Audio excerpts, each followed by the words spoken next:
Good evening. Good evening, everybody. I'm DM Galabond. Welcome to pre-show for Sword Coast Chronicles Session 84. You're listening as usual to Sirenscape, the sounds of the friendly tavern. Our players are gradually gathering. Hello! Heather, I'm just telling the stream that our players are gradually gathering. Yes. Dooby-dooby-doo. We have a couple of people that have told us they're going to be a bit late. So we may have a little bit of an extended pre-show this evening. Okay. Yes, Ken said earlier today he was going to be a bit late. Ivy said a while back she was going to be a bit late, and then just a few minutes ago, Michael said that he was going to be a bit late. Gotcha. So how was your week? Crazy, but that's nothing new. Especially since, sitting here trying to figure out packing.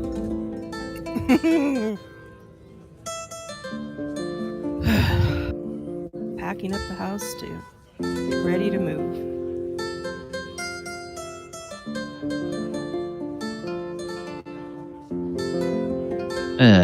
Hello, James. How are you doing? Good. How are you? Doing all right. You sound great. You're not in the car. You're not on the road. No, I'm actually in my office. Yay!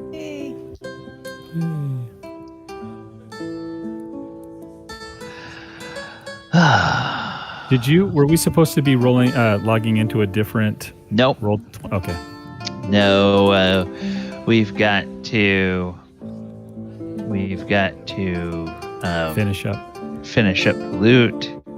Then I figure with this group will probably want to, have a little bit of closure with your giant allies and your dragon allies, and we might get through that in the first half of the session, or we might be here 3 more sessions getting through that. Who knows with this group? It was supposed to be an hour in Yartar, and we dragged that out for 4 sessions. So, Well, yeah. but hey, we all had fun with it, and that's the important thing. So what is the next one that we're going on to? Well, we're going to pay a visit to what amounts to be a new staging ground for you guys. We're going to pay a visit to the Grand University at Strixhaven, because your cantankerous allies, yes, Mordenkainen and his ilk, have now joined forces with a couple of people that are over at Strixhaven, and they're doing research there on what's going on. They found it much nicer than the drafty old Amber Temple in Barovia. Nice. Yes, so pop in there for a little bit, probably at least part of a session there, and then they have told you they are sending you to the jungle land of Chult. Now, the nice thing about going to Strixhaven is that Strixhaven is a wonderful, university and town of the arcane, and your you've just slain an ancient dragon. So chances are there's probably going to be some loot and some treasure. And so it's nice to go someplace where maybe you can actually trade out some gear that you've been using for a while and trade up to something a bit more befitting your status. And yes, to answer your question, James, your question on the Discord earlier today, the end of this, probably one thing we'll do before we leave this plane is let you guys all level up to level 11, which means you're going into a new tier of play. You will all be tier 3 characters. Ooh. What does that mean? There. Dangerous? More dangerous? Well, it means that the enemies are going to be more dangerous, but it also means there are some classes, they have features that kick in at,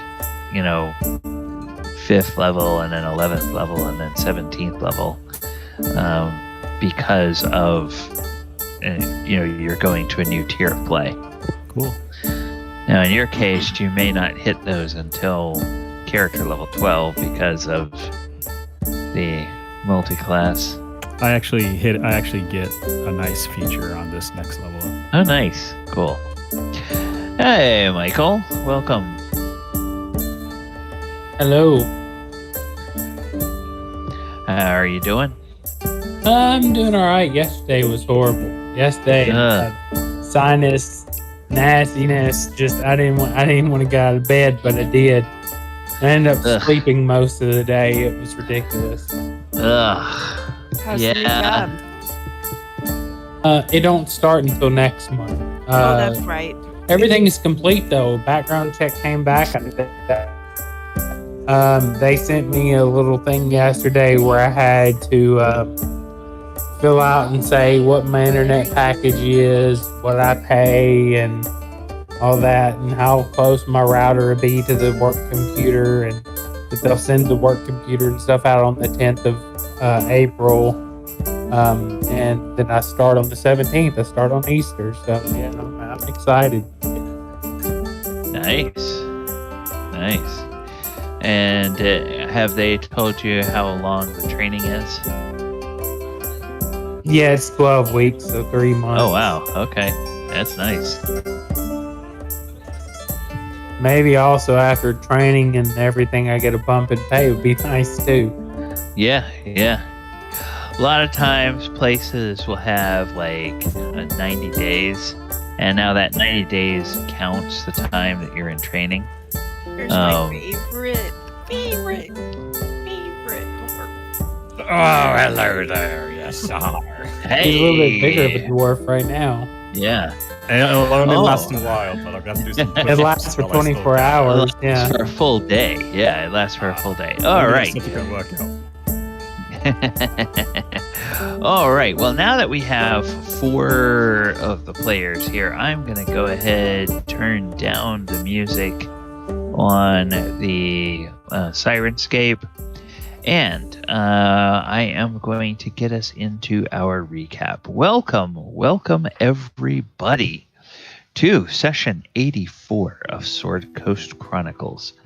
I am DM Galabond, joined by the players, and we are here to do a brief recap of what happened last week on this here program. Last time, they finally completed the multi-session assault of Iymrith's Lair, and with the conclusion of that, they were able to defeat Iymrith, and they defeated her children, and they now know that, well, somewhere in here, as an ancient dragon, she must have her treasure. And of course, King Hecaton is extremely motivated to find one particular item, a Krolnor scepter, which Iymrith stole from his throne room.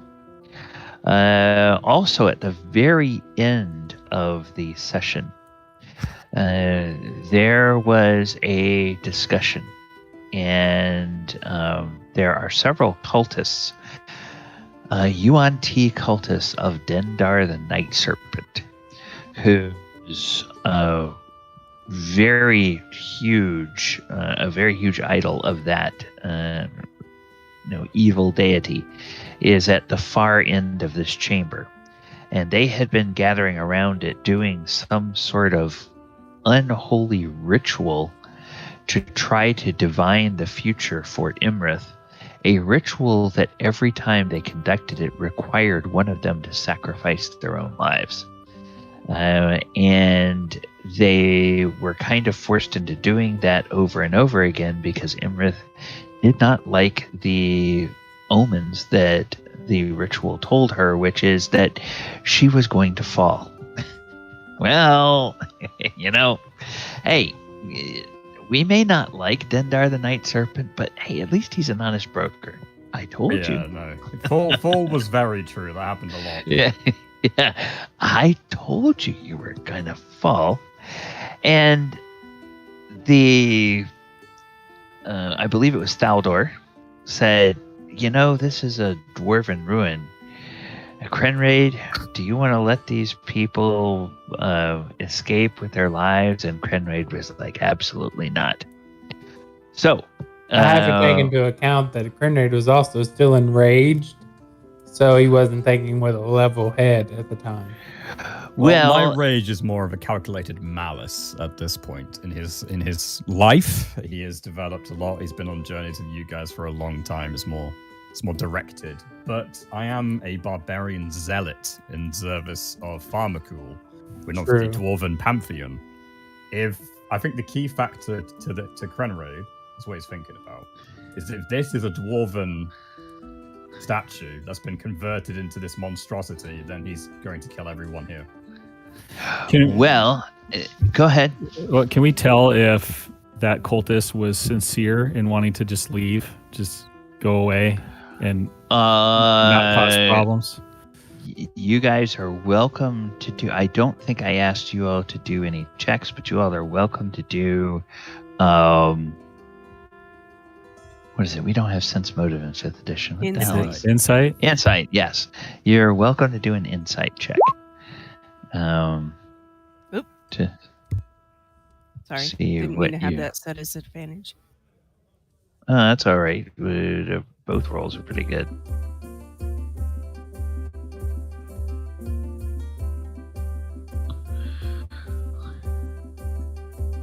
I got poor insight because I'm kind of in the back, so I didn't really get a good look.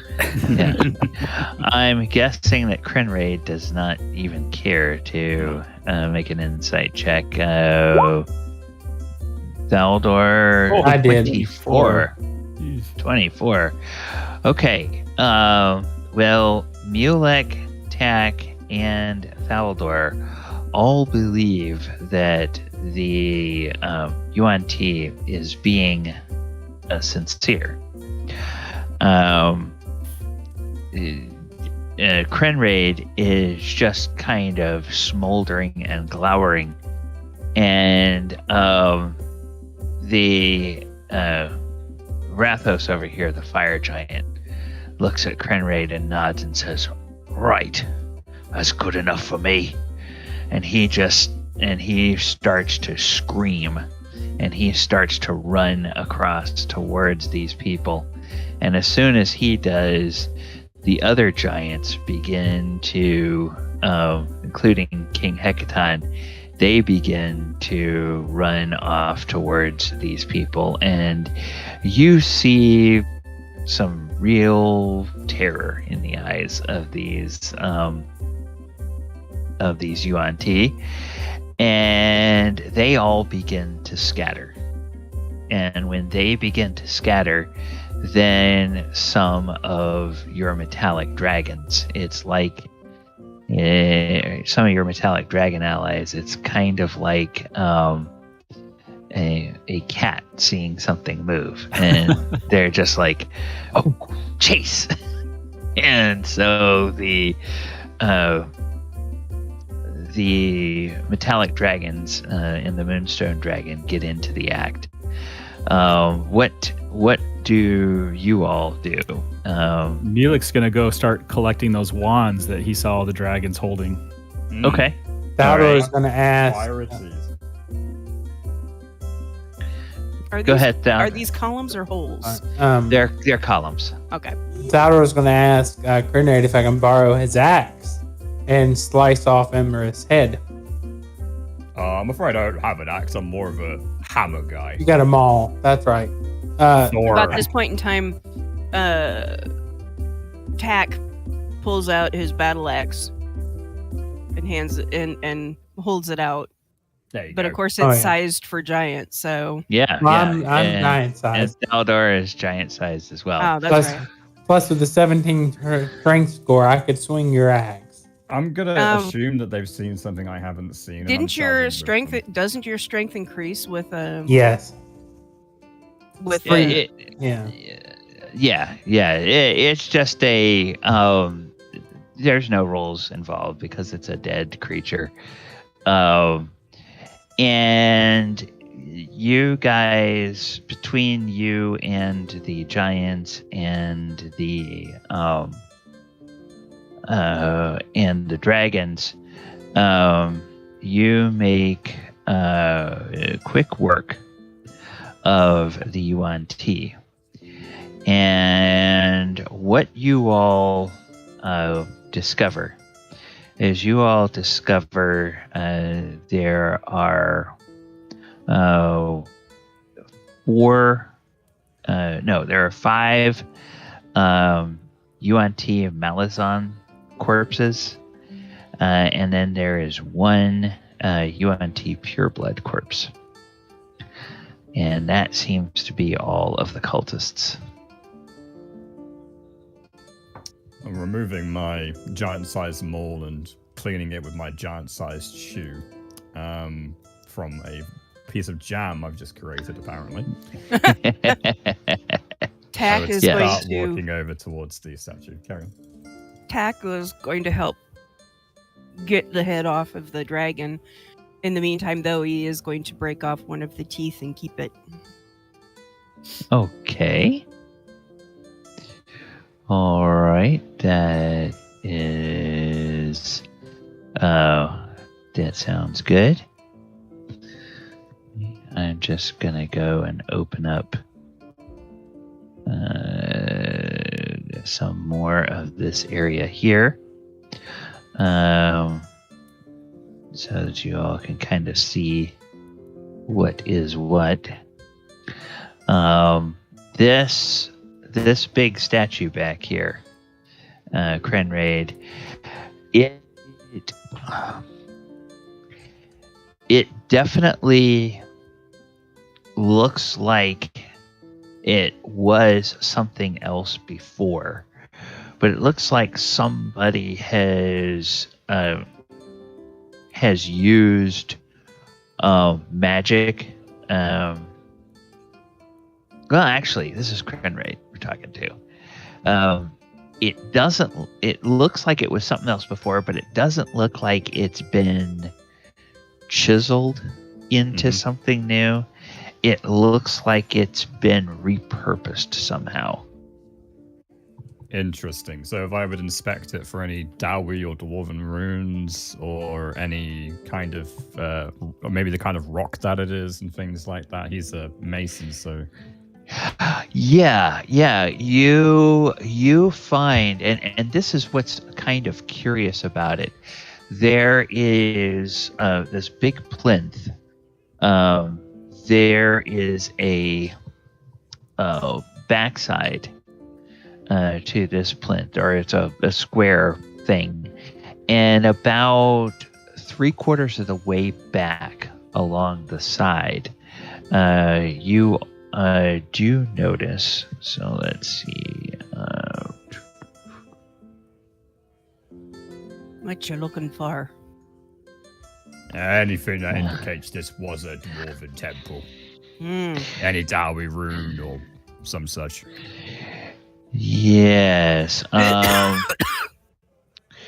What you find is you find where about 3/4 of the way back, the smooth stone just kind of almost as though the stone had been melted.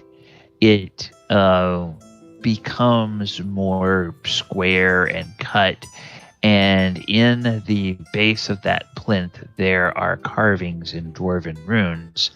And what you can garner is you can garner that this was originally a temple that was dedicated primarily to Dumathoin, and then also probably was consecrated to the entire Morden Salmon, which is the dwarven pantheon led by Moradin. Tack, use this. He hands you a warhammer. Okay. Get smashing. All right. And Yeah. And he goes to town. Take this side. Bring out the carbide. Just start smashing it relentlessly. I'm taking this thing apart and I'm rebuilding it brick by fucking brick into what it should be. I was going to say, or you could just push it down the hole. It's not that clever. He wants to smack something. Yeah. That's fair. Yeah, and as you okay, so that you guys are doing that. Let me get back to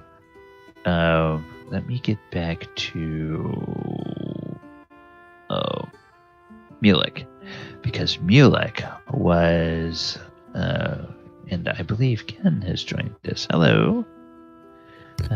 Welcome. How's it going, fam? Hey. Going well. Glad you could join us this evening. The playbook. That's the one. Okay. So, you find that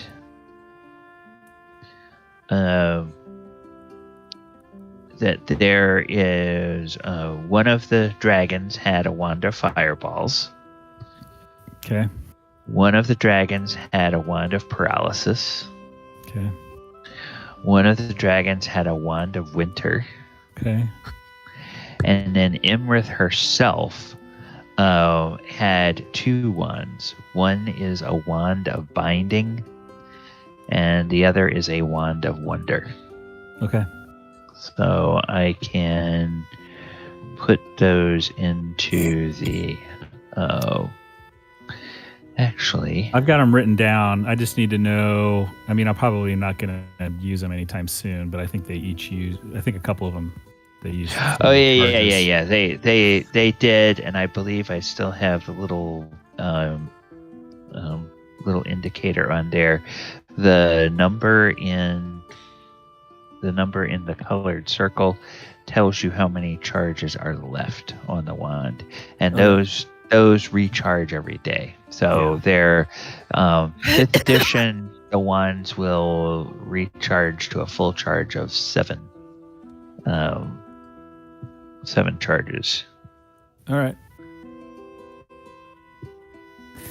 I feel like what's that character in Star Wars where he's got all the Jedi lightsabers in his cloak? Grievous. Mulek's gonna have all these wands, just even though I'm not attuned to them, just like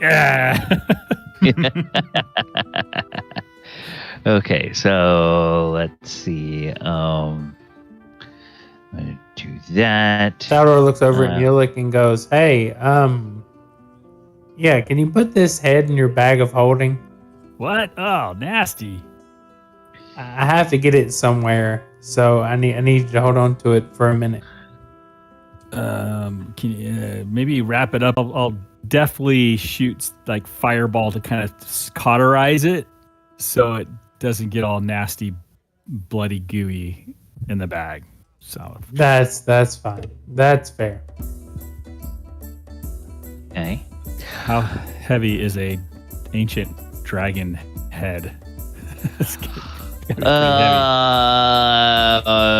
Let's say it's light enough that it will fit in a bag of holding. All right. Because I don't want to. Sounds I good don't to Either me. that or Yeah, you it's could use Tack's portable hole. hole right now, but we Portable could hole. also use the portable hole for the Hoard. Ancient blue dragon head. Yeah. You're a piece of the Hoard. Yes. Well, I was just going to say, that way we could just push it Yeah, all in yeah, and that then makes sense. divide Alright, it up Tack. later. And as the you know, as the Yuan'ti fall, and as Tack and Krenraid start going to town on this statue, some of the metallic dragons, they go around and they begin sniffing the Yuan'ti corpses. And let me do. Okay, I've got this. They start looking around with a little bit of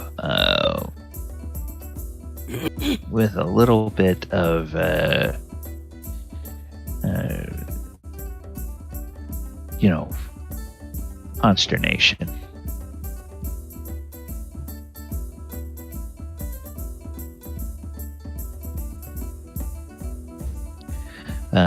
And apparently that doesn't raise any response from the PC, so they... Sorry, I didn't catch what was going on. I apologize. The metallic dragons, they go around to where the corpses of these Yuan'ti are, and they're sniffing them, and then they kind of are looking up and looking around like they're a little bit confused. Okay. Tack will... Yeah, go ahead. Go ahead. Nope, you go ahead. Do you speak Draconic? Well, I guess it doesn't matter. The dragons can speak Common. Yeah. Yeah, I would have just said, what's the problem? And Felgalo says, unless my sense of smell has gone from me, I thought I smelled 7 Yuan'ti, and yet there are only 6 corpses. I pull out my Gem of Seeing. Okay. And I activate it. That's one charge for the day, and I start looking around. It'd be really big right now. I just thought of that. It'd be huge. Yeah. So yeah, Yeah. I pull it out. Okay.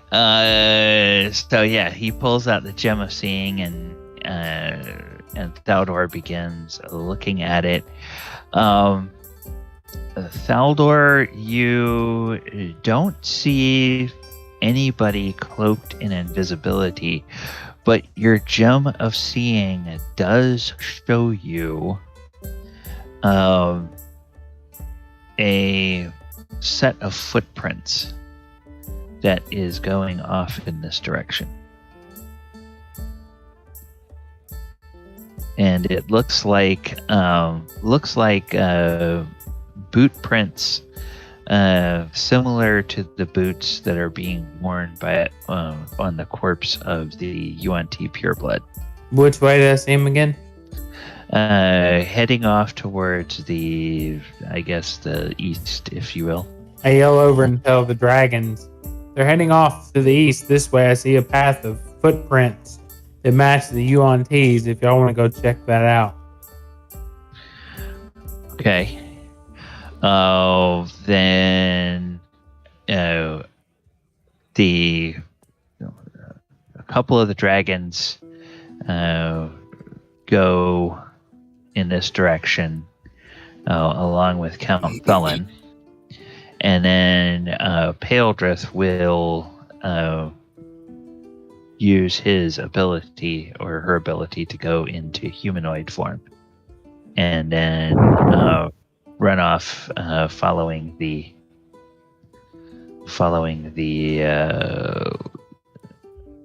footprints. And the giant will run along with them. Meanwhile, a couple of the other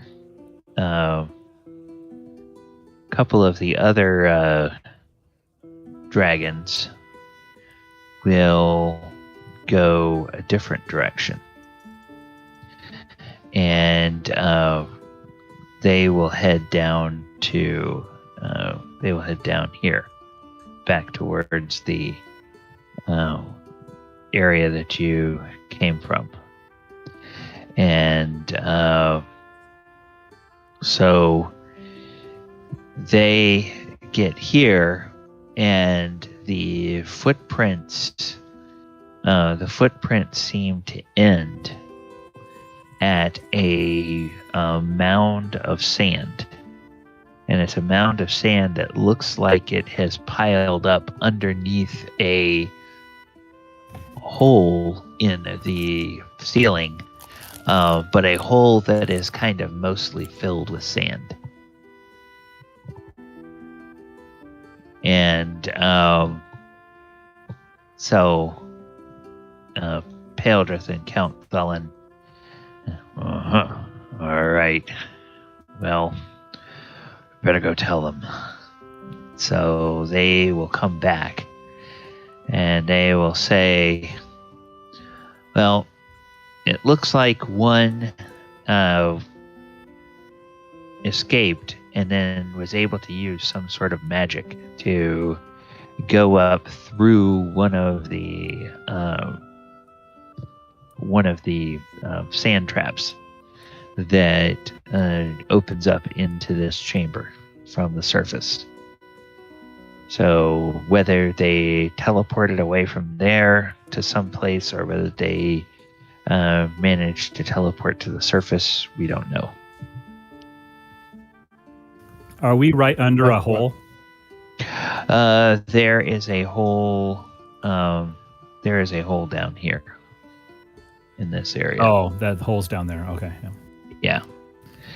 That is a hole that's open to the sky that is large enough for the dragons to go through. And then the dragon will go back to its normal size. Whoops. Shadowrun looks over at Mulek and looks over at the others. Should we go find this Hoard that we've been talking about this whole time? Yeah, I think I'm going to spend a few minutes here and see if I can't help me detect magic. That's pretty smart. You know what? I'll carry you on my shoulder. Do that. Okay. So for the next 10 minutes or 11 minutes or so, I'm going to be doing a ritual for detect magic. Okay. Felgalos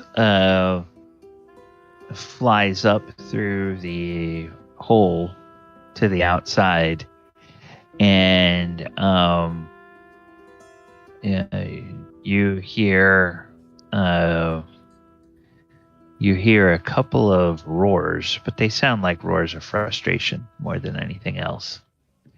And then after about 5 minutes, Felgalos will fly back down and will report. The Yuan'ti must have teleported away. I went to the remains of the camp, did not find any evidence of more recent occupation than we found when we first got there. So I don't think the Yuan'ti went back there. They must have gone to wherever they were from. And then I'll look over at Krenraid and say, I'm sorry, my friend. Smashing the fucking thing to bits. He doesn't care. He doesn't even listen. You can't even hear him. He's just smashing stone at this point as hard as he physically can. Okay. screaming obscenities and praising Farmacule's name. And I hear all that in Dwarvish, I imagine. Oh, absolutely, it's absolutely, Yeah. absolutely. Yeah. You see Thalor pull out a pen or a quill, and he's just writing down words. And King Hecaton stands over with Felgalos and looks over at Krenraid and says, "I'm glad he's on our side." And Felgalos says, "Yeah, me too." All right, so where's everybody going? So if Mulek's doing his ritual cast of detect magic, once he's done, I'll pick him up and put him on my shoulder. Should be wide enough for him to sit on, I imagine. Yeah. And that way he has a better view and can see and can point me in the direction that he wants to go. Okay. And Bowser, are you tagging along with us?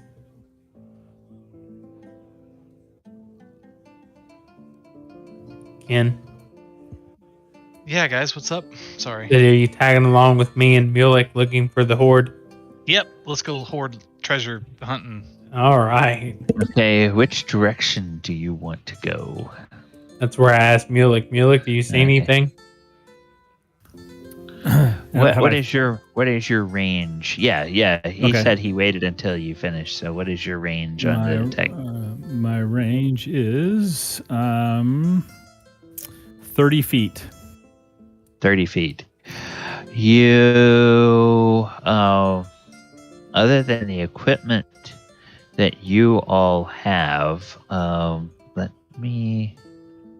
Thalor, you may have to, my range is a little bit limited, but use your, watch out for traps and such, and just start walking around, and I'll let you know if I alert to anything. Got you. So I'll pick up Mulek.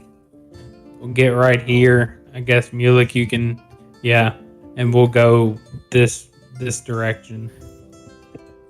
And I'll use Casper also to keep an eye out while we're wandering around.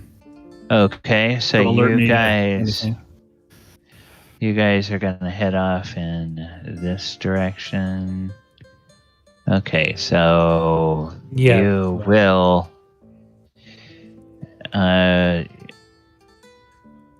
You will come into a chamber, and in that chamber, you will see this. You see several. It looks like two and a tiny piece of a third wall of a structure, and in the southwest corner of that, it's just an enormous pile of gold, silver, platinum, copper coins, gems, some weapons in there, just a big, huge cache of a monetary treasure. You hear Thalor shout out to the rest of the giants and everybody behind him. I think we found it. Okay. So you go over towards it. Yeah, I get closer. Tread lightly. And see. Yeah, I am. Yeah. Yeah, but I carry Mulek, so we're within. I guess how many feet away are we? Hold on. 40. So I want to be careful, but I want to get him within 30 feet so he can see this. Okay. So about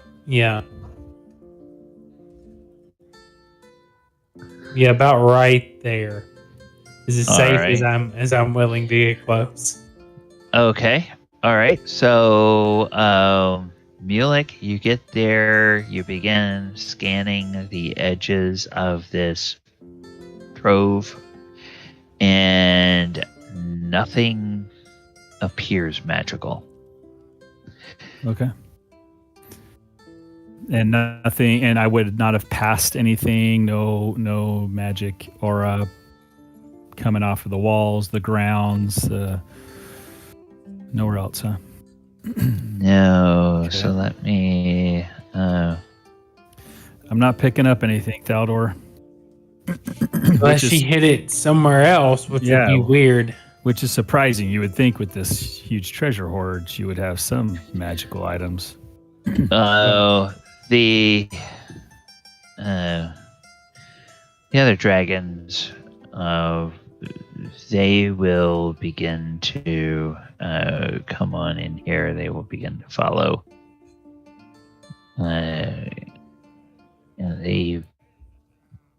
Some of them, they enjoy watching. They enjoy watching Krenraid for a bit, but then after a while, they're like, "Oh, well, let's go over here," and then they say, leaving her treasure out in the open. Well, of course she's vain. Of course she would want to flaunt her treasure. But you say you don't detect anything magical. I'm not picking up anything. Oh, well. Certainly she has gained a lot of magic. She had that. You remember? Well, I guess they would have heard the story because they weren't there. They would have heard the story from some of the giants about the Mummy Lord and the fact that the Mummy Lord was Netherese. And the dragons say, the Netherese were rumored to bury their most important people in sarcophagi, which had been imbued with the sequester spell. Are you familiar with that spell? I don't know. Is Relic familiar with that spell? Go ahead and make me an arcane check. Here we go. Guidance. Okay, yeah, sure. Go ahead. Oh my word. Oh Lord, that was a nat one. Ooh. Mm-hmm. Well,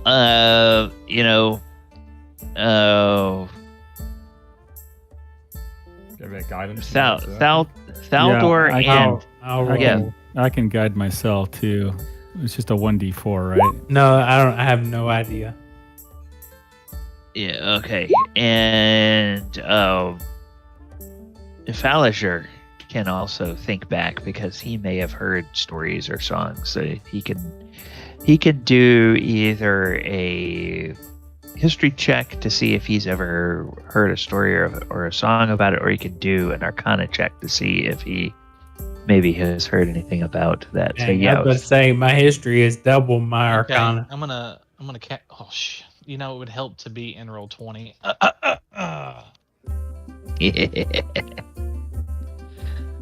Sorry guys, I logged into D&D Beyond but not roll 20.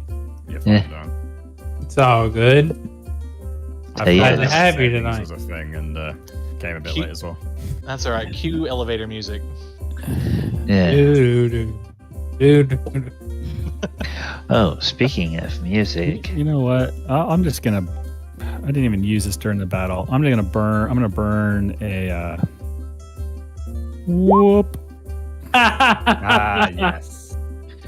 Chronal Shift. Okay. That's better. 16. You get to roll your 4d4 Do I too. do my guidance? No, again? I don't Do I think so. I don't know how Picture- the guidance works if I roll because I do it on an ability check. I don't know if the guidance keeps or not. Okay. I think they're two separate roles. I don't know. That's a good DM question. I think I yeah, would keep it. I think I keep the initial guidance roll. I think just- you would keep it, yeah, yeah. and just re-roll So a the 20. things. Still a That's 20. Total of 20. Yeah. Okay. With a 20 and a 22. I was going to say a 20 and an 18. That's good enough. You know something about the sequester spell, which I am going to put into the chat. So the sequester spell, willing creature or object can be hidden away, safe from detection for the duration. Duration is until it's dispelled. You cast a spell and touch the target, it becomes invisible and can't be targeted by divination spells or perceived through scrying sensors created by divination spells. So target is a creature, it falls into a state of suspended animation, time ceases to flow, blah, blah, blah. In a condition or a spell, or set a condition, the condition be anything you choose, but must occur or be visible within 1 mile of the target. Examples include after 1,000 years or when the Trask awakens. This spell also ends if the target takes any damage. So, the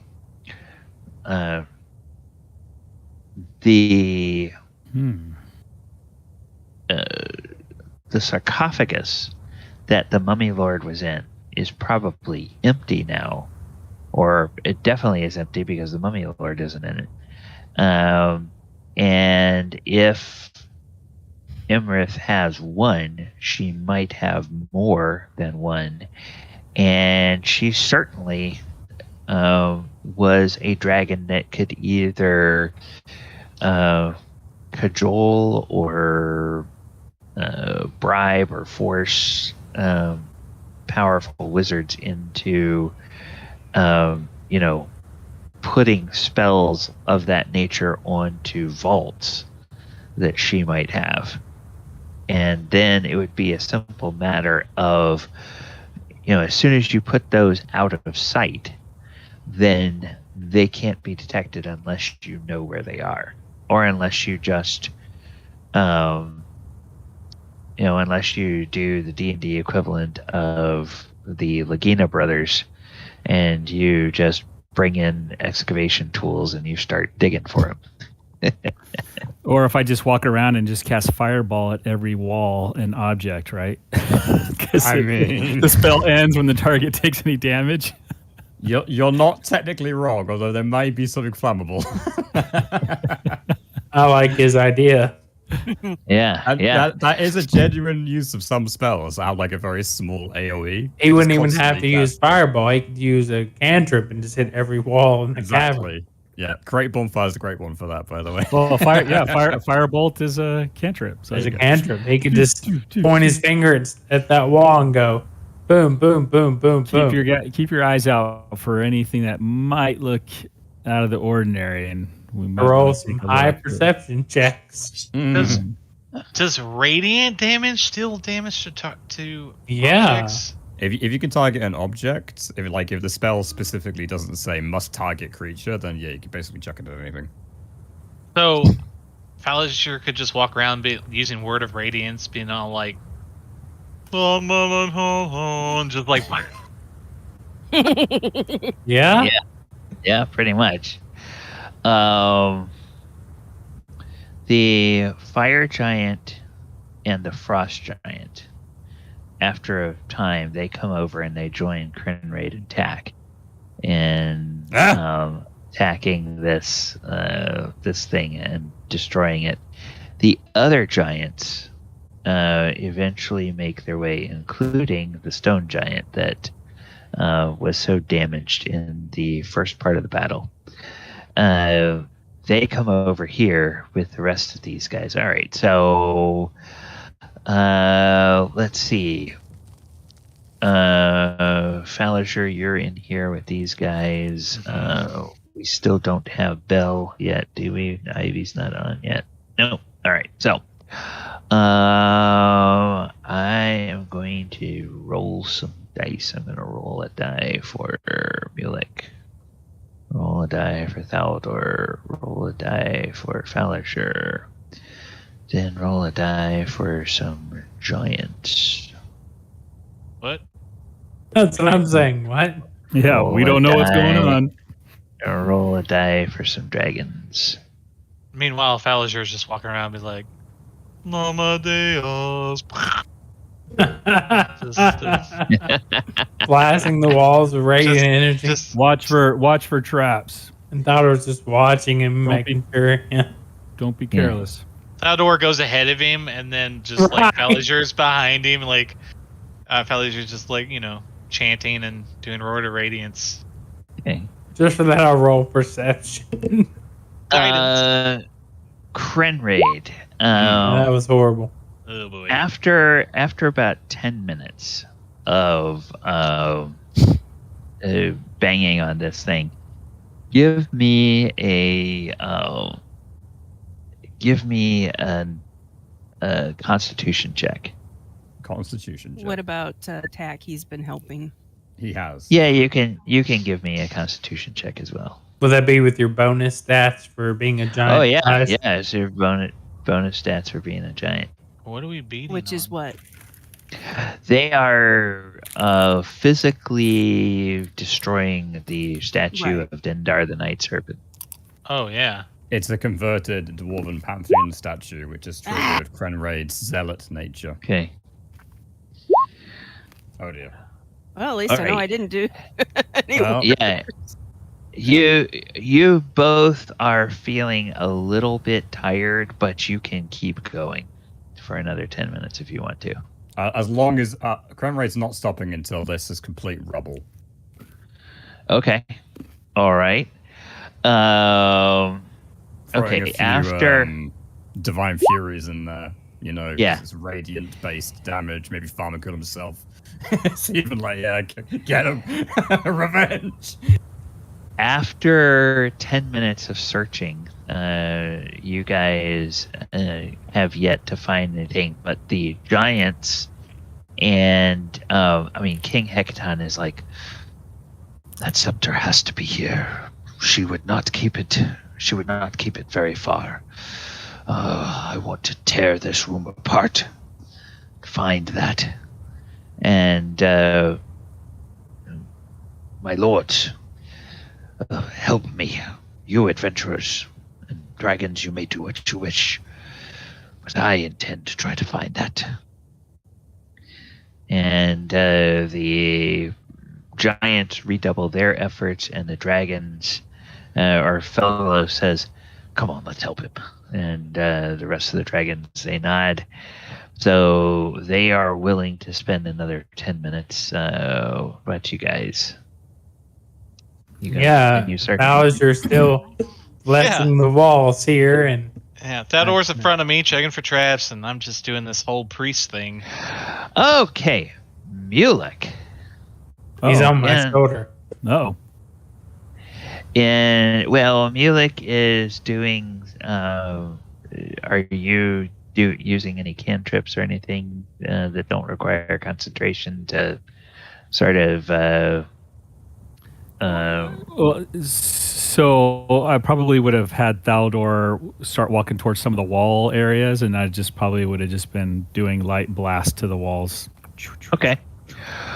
All right. So Mulek, you find a space. You find a space here. Oh, that's where I was gonna go. Yes. And as there's been some magical discharges and everything, and after one of the discharges that kicks up some dirt, you sense something under the ground. There's something seems to be under the ground here. You want me to check it out and start digging with my hands? When the giants hear that, they come running over, and King Hecaton says, I will help. and he just immediately gets down onto his knees and he begins scooping out great big swaths of dirt. And sure enough, after just a couple of minutes, he reveals one end of an ancient sarcophagus. And I'm going to say that when Mulek studies with Faldor's connections to the Thieves Guild, with Faerun's history as a bard, all three of you recognize the hallmarks of Netherese design. So this definitely looks like it's a Netherese sarcophagus. It's an ancient sarcophagus. Yes, and the king and Count Thulin, they quickly pull all the sand off of the top of it and everything, and then they look at you all. They say, "Perhaps you want to stand back." Is she hiding the stuff in these sarcophagus? But I asked Mulek and Ballinger. Well, I mean, we had that mummy lord that we fought. Oh, and yes, Mulek. As soon as they reveal the sarcophagus, you could sense the presence of magic inside that sarcophagus. There is magic in there. Okay. Well, let me see. Magic. All right. There's magic in them there heels. So well, there's gold right over that one. yeah, so they begin to just use their enormous strength of giants, and they pull the lid off of this sarcophagus. And when they pull the lid off of the sarcophagus, they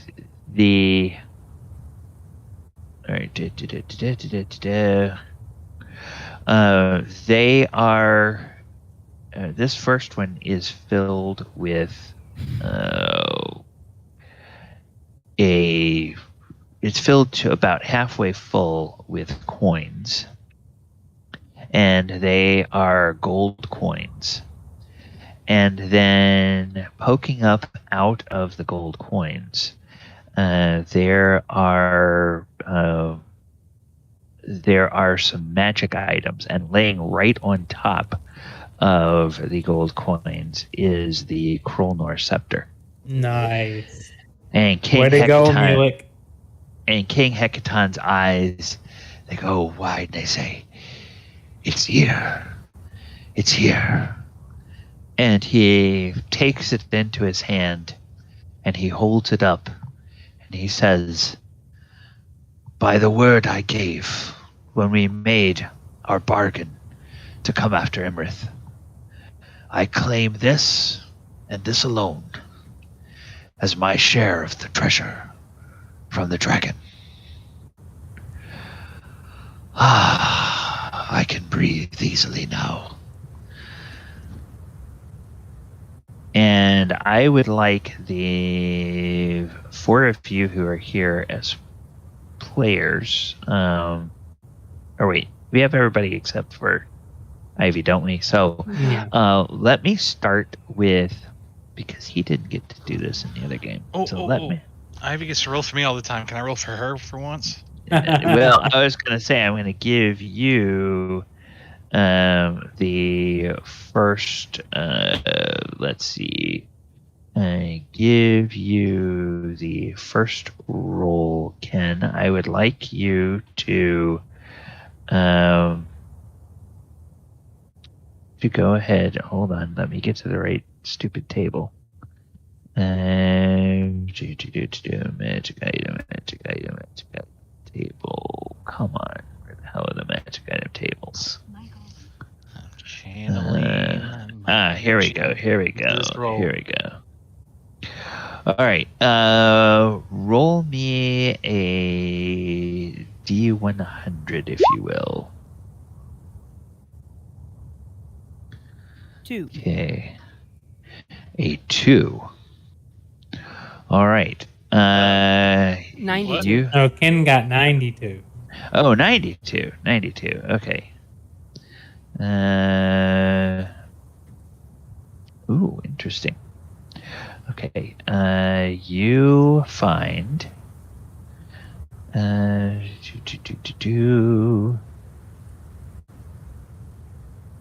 on. Where did 92 go? There it is. A gold-plated turd. No. You find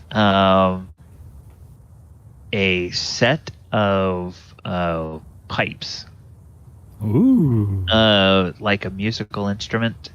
And it's kind of like a pan flute, if you will. And it's kind of ornate wooden. And you notice that along the top of the device, there appear to be designs that look like rodents. Oh. And then that means everyone's gonna like your music. Pipe and then I get a and pipe then- of sewers. Lame. you did get a pipe of the sewers. All right, No. Peter I set it on Piper. fire. Okay, so Don't knock it. There's a use for that. this Or one. what is it? What's the children's tale? Peter, Pied Piper. Pied Piper, yeah. Mm-hmm. Okay, then who wants to roll next? I will. Okay, D100, please. 28. 28. Okay, 28. All right. You find a set of bracers. These bracers appear to be made of some sort of thin, flexible metal.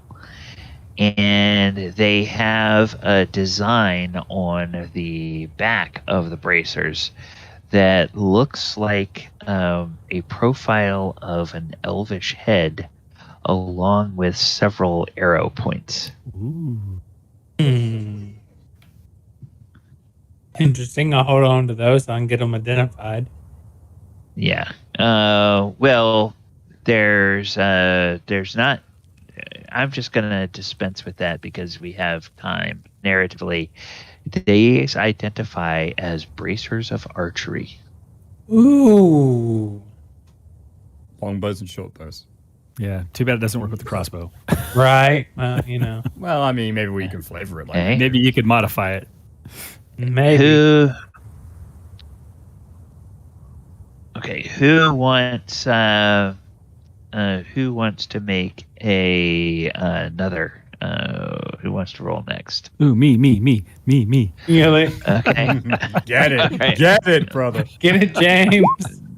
Neolic, you 60. can 60. Ooh. 60. Okay, so this is yes, it's the right table. 60. Well, it's not as if you don't have enough of these already. Another one. It is another wand, and you recognize this because you actually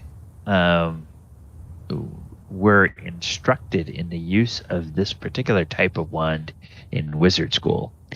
This is a wand of the war mage +1. Oh. Yes. Wand of the War Mage. Wand of the war mage +1. Nice. It's actually pretty great. Yeah. Wait, what did you get? Wand of the War Mage. +1. Will Oh affect all of my his spells. God. Nice. It does have to be Fine. attuned, though, but it is a good find. Okay, and then somebody else wants to roll Who else wants to roll? Go ahead. Who else Gurney. hasn't? I haven't. Okay. Get some. Okay. Go ahead and make a roll.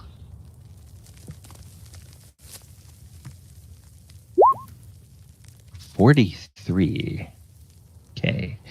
And with a 43 on this.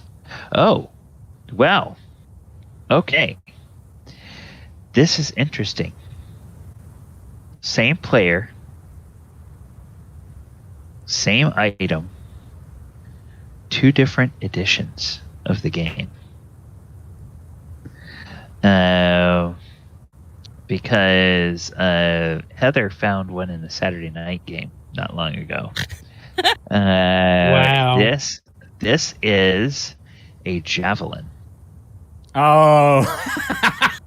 and each and it's a double-bladed javelin, and each blade of the javelin is formed into stylized lightning bolts of metal.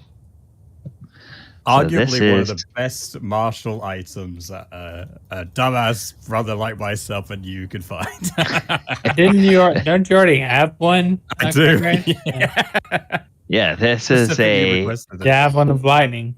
Yeah, javelin of lightning. All right. Nice. Okay. Because Nick Ballinger bought you one. He did. Yeah. My girlfriend is laughing at me that I got she doesn't know anything about D&D, but she's laughing her ass off because I got a pipe of sewer rat. Oh, man. Hey, that can come in handy, though. It can be useful. There's a use for it. Pull it up on D&D Beyond and let her read what it does. Yeah. I read it out loud to her. That's why she's laughing. Okay. Okay, so let's see. We can just pretend this is Ivy's gift. Do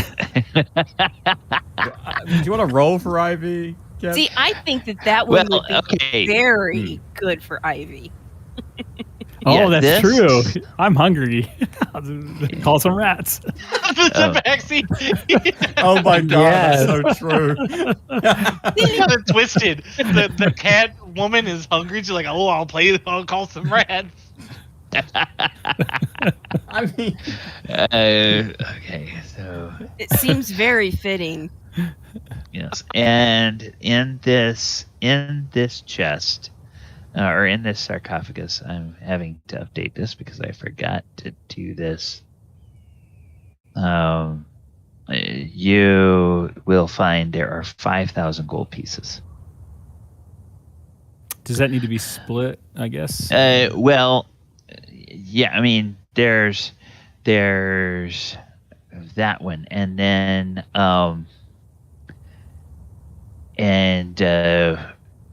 the dragons come over. Felgalos comes over and says,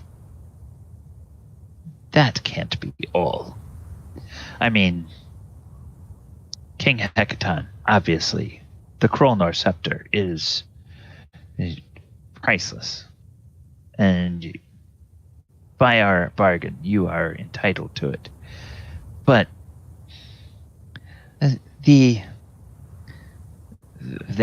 that hoard, I had that in my first 100 years of being an adult.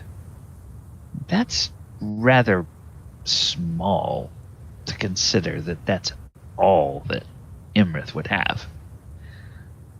If she has one of these sarcophagi buried, I'm guessing there are more." Nothing but time and opportunity, Lord Fellows. We're here. Yes. I say, with your leave, I say we keep searching. See what else we can find. I'm game. What about the rest of us? Just keep carrying me along. I'll keep. Yeah.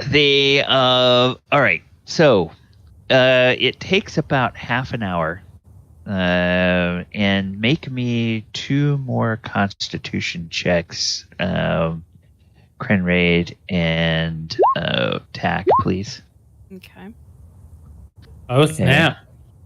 So he failed 2, passed 1, and then Hang on. Okay, there we go. Okay. Constitution 1 and a 2. okay.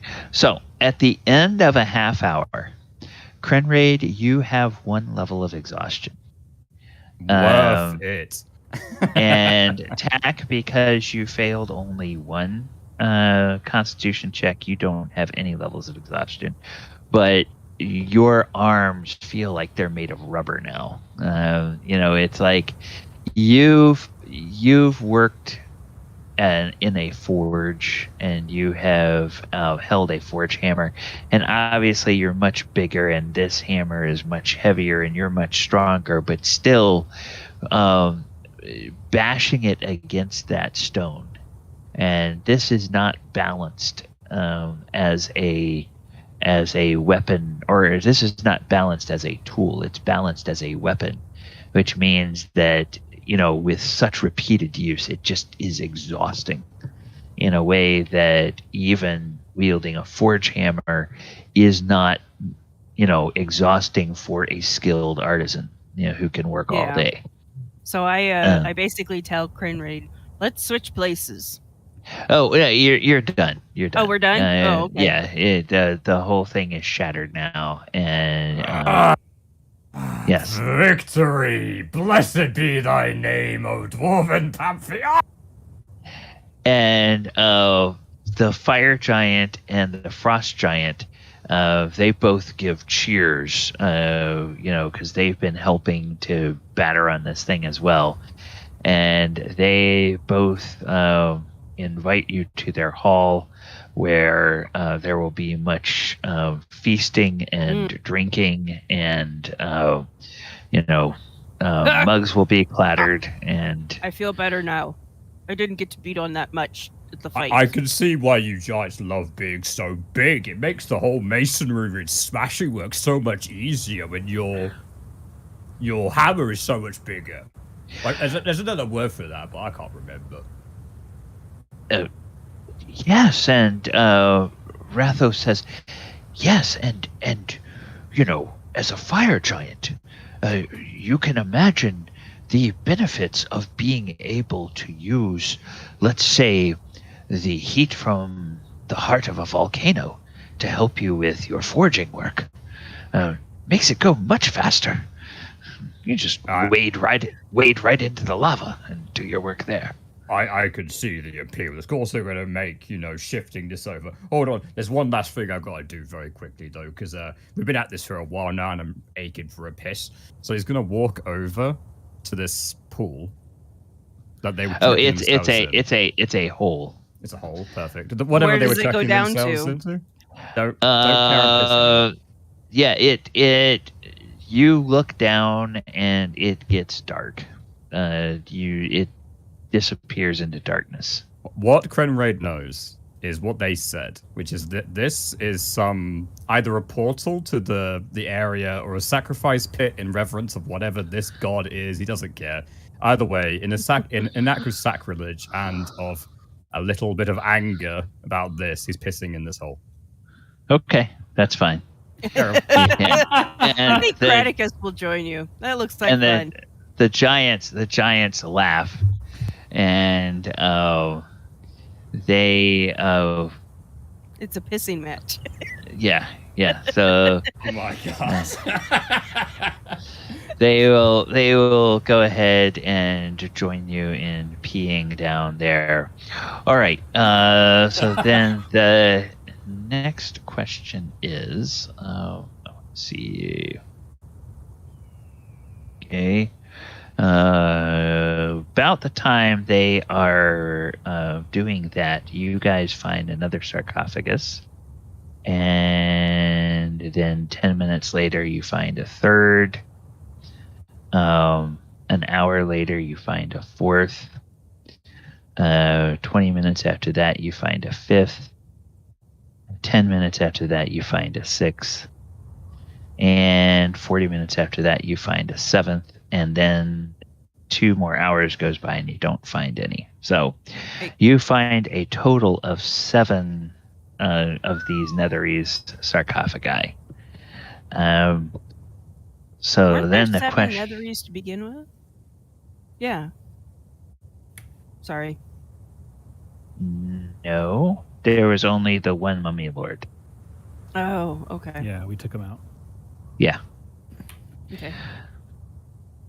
I think we have Ivy. Hey, Ivy. Yes, I'm sorry. No, that's fine. That's fine. You just missed the looting of the first hidden sarcophagus. So now they have since discovered that there are 6 more, and I am gonna put. Do you choose door number 1 or door number 2? 3. 3, 4, or 5. Or 6. So Kraticus looks at Krenraid and goes, I think we could add insult to injury. And he walks over to the pile of rubble Yeah. and begins to pick up pieces and then starts to chuck them in the hole. I think whatever the hell this bullshit is getting the message pretty clear from what we're doing. Well, we don't want this thing around, so, hey, might as well dispose of it. Well, we'll keep the stones, because I'm going to use them to rebuild this into what it was. All right. Oh, I think you should just start over with a clean slate. Oh, don't worry. That's part of the process. I'm going to be starting over with a very strong foundation of some select stones from this and the corpses of the jam of these various beasties that have done this to this glorious, once beautiful statue.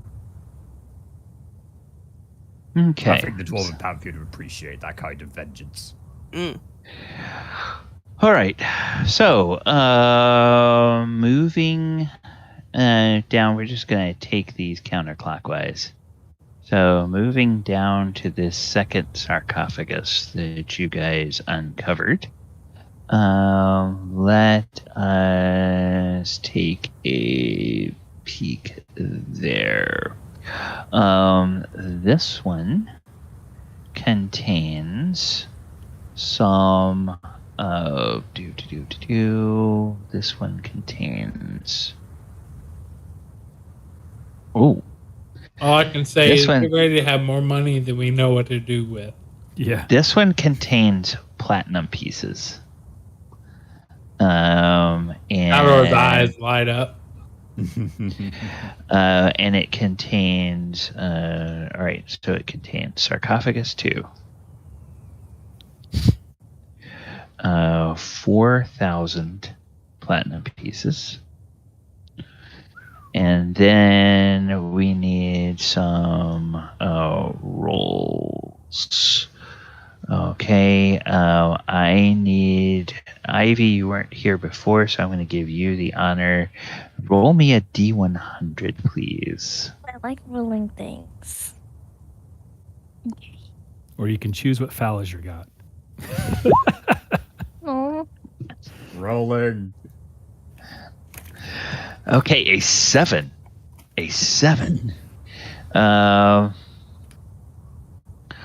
right. That is going to be a. Okay, so now I have to go.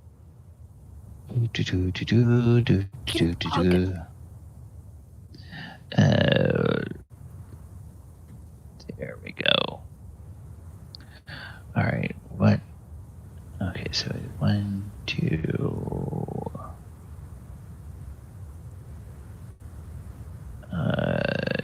All right, so we need to roll a D2 first. okay, I'm back again. Okay, so all right, so we know it's that, and then we need. Oh, this is a confusing one.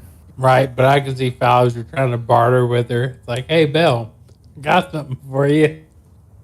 Okay, so I just closed out all my tabs and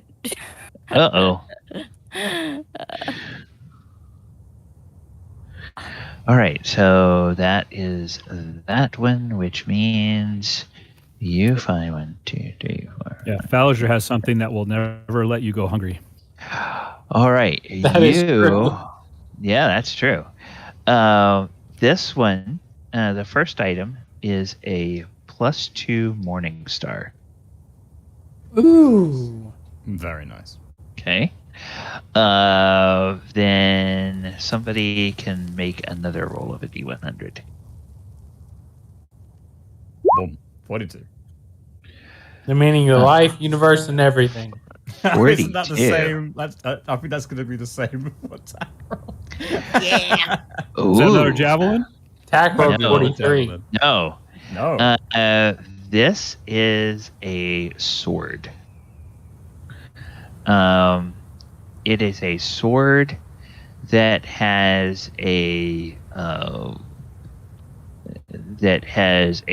leather hilt, and it has a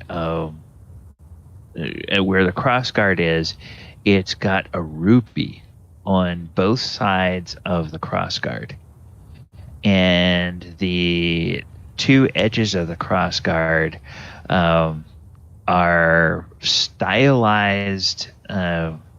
They look like the stylized heads of red dragons. Oh my god, is it a flame tongue? It is a flame tongue. Oh dang! Please let it be a great sword. That's right. I do have to roll to see what kind of Falliger needs a long sword, flame sword. That's what he needs. All right, you so have the sunblade, don't you? Isn't that like amazing? Yeah, but I need one that's like fire. Oh, because you're on dragon. Yeah, fair enough. This one is a. Oh, hey, guess what? It is a flame tongue longsword. Hey, there we go. So yeah, these are all being determined by the dice. All right, so that is a. I've got to put this +2. Ooh, do I get to roll again? Are we back around to Ken? Oh, I don't know. I'm trying to make these as fair as possible. So, Of course. has everybody rolled at least once? Is anybody Yes. not I rolled? was the last, so now we're back up. Okay, all right. So yes, Ken, we're back to you. So roll again. All right. I can't roll. D100, please. Okay. Can't be worse than a freaking pipe of rat calling. I mean, you have a flame tongue now. Add that to your inventory. Unless anyone else wants it. We got a staff of rats?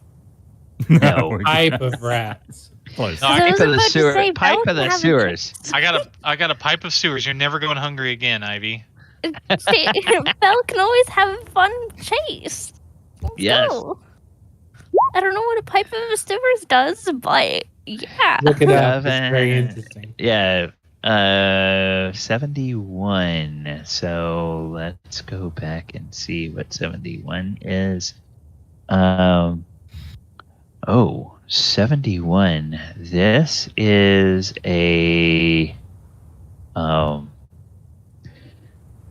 a ring. And this ring looks to be made of platinum. And there is a device on top of the ring which looks like a stylized pair of ram's horns. Ooh, cool. Ring it around. This is Ring of the Ram. Nice. Ring of the Ram. Okay, so that's in Sarcophagus 2. And then we get to Sarcophagus 3. Wow, that's pretty good. 2d10 force damage. Mm-hmm. Jeez. I think I'm gonna give that to Krenraid or somebody. This is an ancient. Dragon sword. So I mean, that's like, yeah. There's lots of stuff. Very true. It's a Desert of the Doom, you know. Yeah. Okay, so Now the next person up, whoever that is, Me? Thaldor. All right. Okay, so you can go ahead and roll D100. 86. Whoops. Okay, 86. And remember, guys, whatever we can't use, we can sell. Yeah. You find a book. Ooh, I like We gotta books. split this with the dragons as well. We do. Right. Yeah. Okay. What? Yeah, you look at that book and you realize from a quick perusal that this book is a magical book that describes various fitness exercises. Oh my god, it's a plus Fiore. 1 dice book. It's a Plus fucking manual. Plus It's one, a- what, athletic?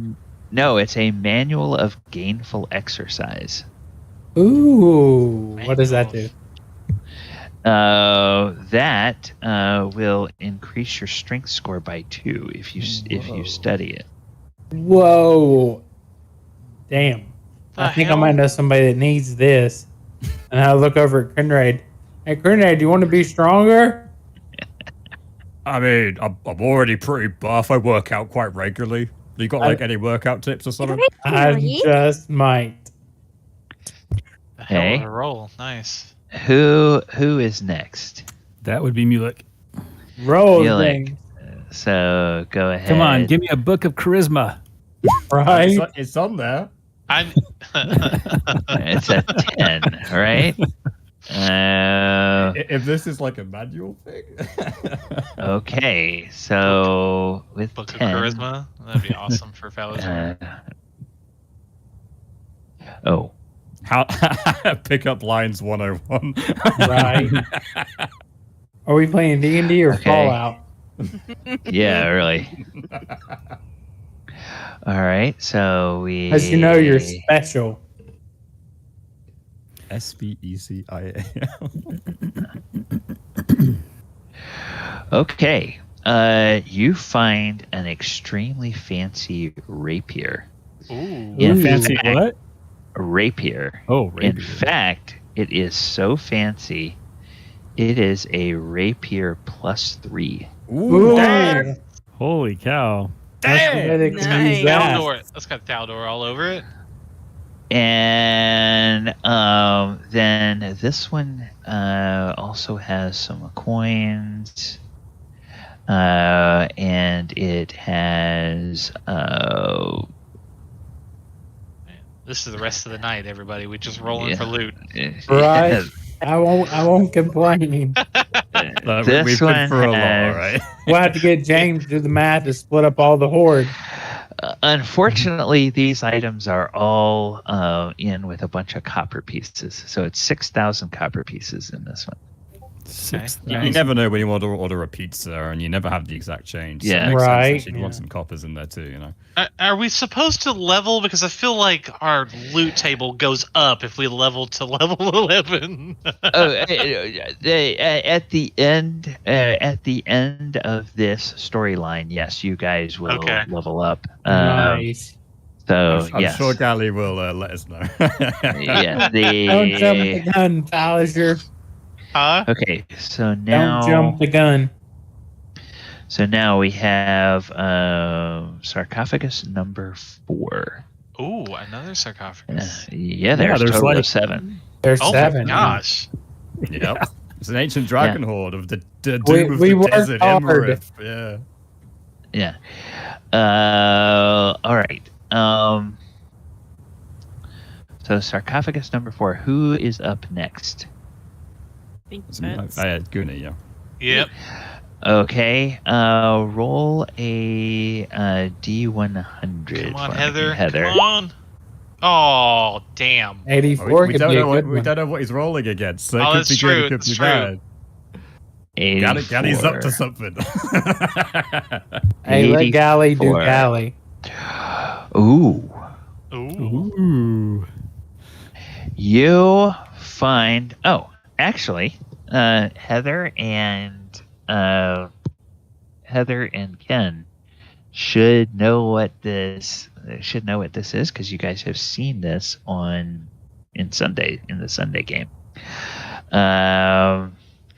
This is a horn.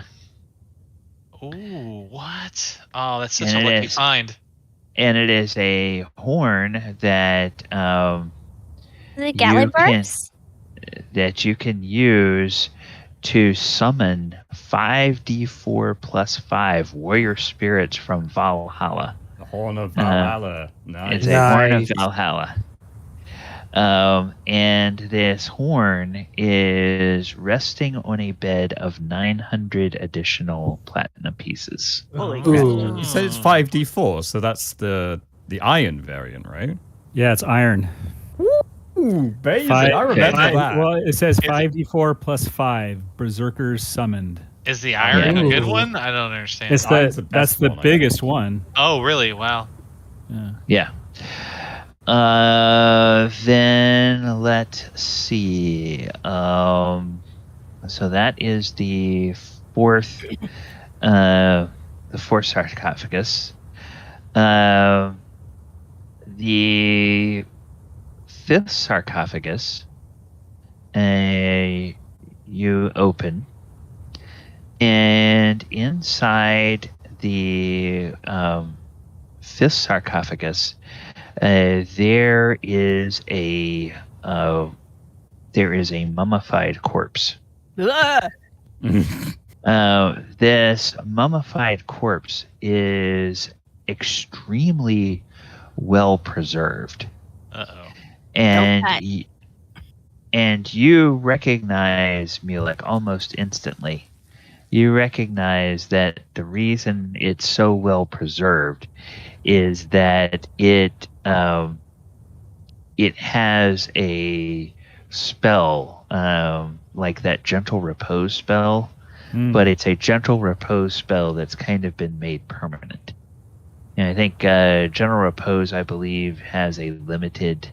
It's 7 days. Yeah, 7 days. This person has actually been dead for thousands of years, but they look like they have maybe the mummified remains look like they've been there for a few months, as opposed to thousands of years. So you can tell that there is some decay, but it's extremely, extremely slow. However, on the head of the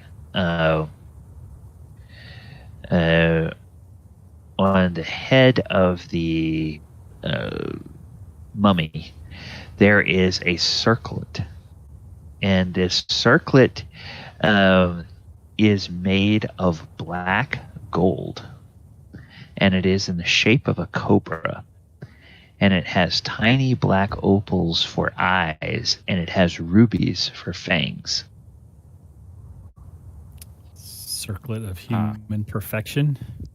No, it does not radiate. This does not radiate magic.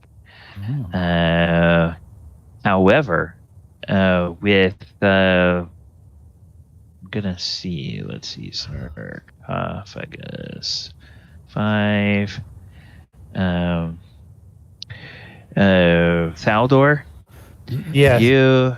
You look at this. Oh my God! I'm sorry. Sorry, Ivy. Ivy just rightfully complained in Discord. Okay. Yes, because she knows it. She knows what it is too. All right. Circlet of black gold formed in the shape of a cobra has tiny black opals for eyes and ruby fangs. Thaldor, with your ability to do that, you know this is worth thousands and thousands of gold pieces. And after a little bit of work, you can work out it's 7,500 gold pieces that's worth. Holy crap. But there don't appear, the only magic in that sarcophagus appears to be the preserving magic on the corpse itself. I look at the dragons and I say, I go, should we take the circlet? Yes. Let us. Oh, sorry. Yeah, it will say. Oh, let us figure out the entire horde. Oh no, that's fine. I'm just saying with the way that I asked Mulek, the only magic you see is on the body, right? Yes. Yes. Then that's why I was asking the dragons, is like, should we take it off the body and hope to goodness that nothing happens? Or do you just want to torch the body now and we'll just call it a day? This must have been an extremely important person to have such a powerful, such a permanent spell put on him. I'm just curious at how Iymrith got a body, I don't know. I don't know. Dragons, man. No offense, but You want to bring him back to life? I don't know if we should do that or not. Oh, speak with the dead? Who has that? Oh, why don't you guys seal it up until we're done with the rest? That makes sense. Who I got has some that? nails if you need them. How about this guy? Ooh, that is true. You get to ask, what is it, 3 questions? What is your name? What is your quest? Oh What is your shoot! favorite I can speak with the dead. Really? How about that? Yeah. We just do back to back. I don't think you can do that. Mm-mm. Yeah. No, I know you can't. It was a joke. Yeah, no. Corpse of choice.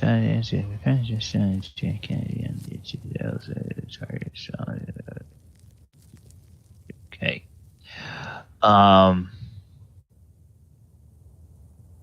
Well, Fail's Okay. corpse has been dead for within 10 days. No. It's if it was the target of the spell within the last 10 days. Oh, okay. I can't read tonight either. No, I was thinking it had a limit on it, and then I started to read that, and I realized, the limit is on using this spell. It prevents exactly what Mulek was talking about, having several different people use it in a row and trying to get more questions out of it. You're right, okay, Gilly. There is another so- spell that has that effect. Carry on. So let's see, up to 5 questions. All right. So, This is interesting. who wants to? I'll do that. Bowers at the just end. tapping C. I'll do it at the end of the That's loop. fine. Yeah. Okay. All right. Cool.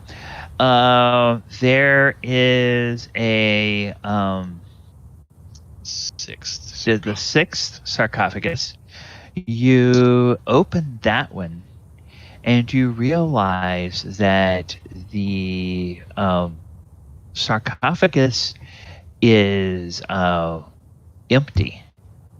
However, as you open the lid, you see that the lid of the sarcophagus, the inside lid of the sarcophagus, has claw marks on it, as though creepy. something had tried to claw its way out. Hmm. And you guys did fight a mummy lord. Mm-hmm. Yeah. So maybe that was the one that he was in. And there are, let's see, it doesn't look like there's anything else in here. But then as you're poking around, you notice some hard lumps in some of the grave wrappings that were there. And all right, and there are 6 of these lumps, and one of them, the first one you unwrap, is a desiccated and shriveled human heart. Oh. The others that you unwrap are gemstones. And instead of trying to tell you what each of these gemstones are, so sarcophagus, Sarcophagus 6. There are shriveled human art and 5 gemstones. And those gemstones, again, Thaldor can estimate they are worth 3,000 GP each. And so I am going to give you all the freedom to decide what kinds of gemstones they are. So, like, the next time you come across and, like, you have a spell and, this one needs a 1,000 gold piece, emerald. Oh, well, hey, one of those stones we found was an emerald. So, that's pretty useful, actually. So, that's pretty great. Yeah. Whoops. Yep. 3,000 GP each. There we go.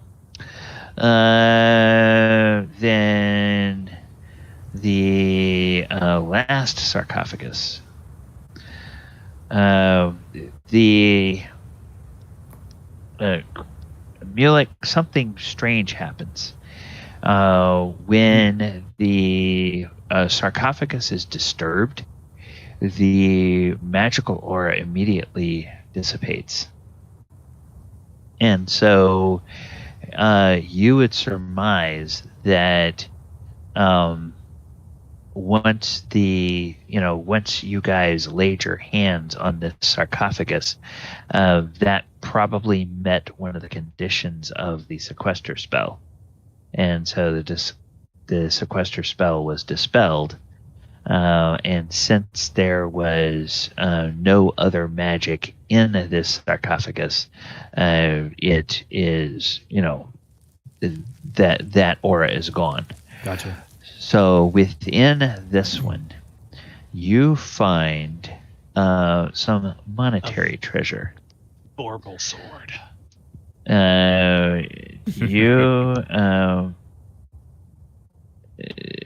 There is a bowl made from the skull of a gold dragon wormling, and it holds 2,500 gold piece gemstones. Again, the which kind of gemstones those are, I'll leave up to you. Piled around this bowl are several more items. There is a mithril helm, sculpted to look like the head of a blue dragon, a gold dragon comb set with red garnets for eyes, an eye patch with a mock eye of blue sapphire and moonstone affixed to it, and a jade dragon chest board with matching playing pieces carved to resemble metallic and chromatic dragons. And that is what you find in the 7th and last sarcophagus. And then in terms of the actual treasure hoard,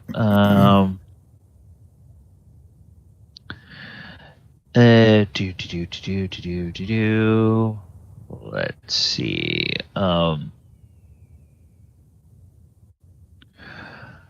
Right.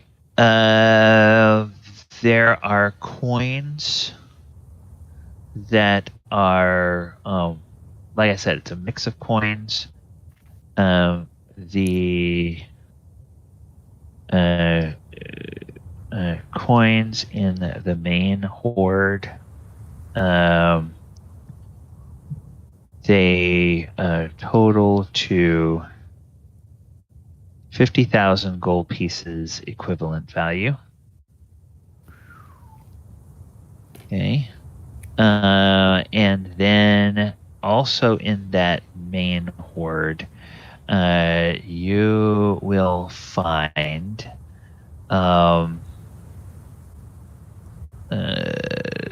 let me see. I'm going to do. Why do I feel like this isn't the only ancient dragon we're gonna have to go kill?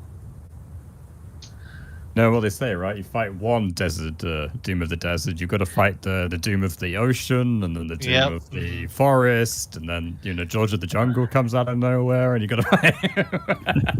Not the banana. We are dealing with the cult of dragons and Tiamat, so I wouldn't be surprised. Okay, I'm not complaining either. This is one less horde they get to come get their hands on and try to give to Tiamat. Yeah, that's definitely true. This is the kind of horde that makes a dragon blue. 32 gemstones ranging from 100 gold pieces to 1,000 gold pieces in value each.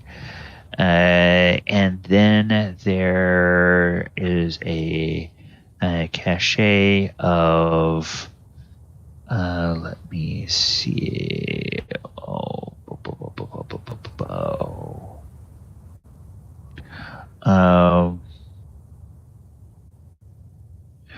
Okay, there's a cache of 10 pieces.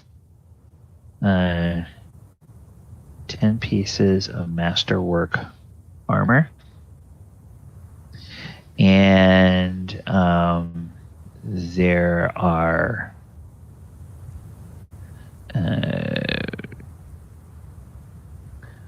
14 masterwork weapons.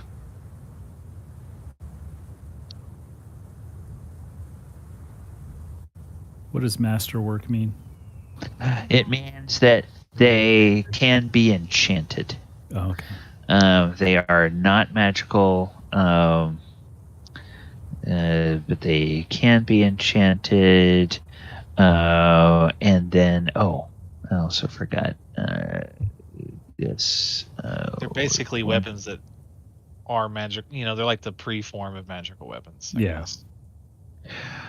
Okay. And then there are 4 art objects. 4 art objects that have a value of 1,000 to 5,000 GP each. So, so this is after several hours of searching around, this is what you find. So what I propose is that we take our break, and those of you that want to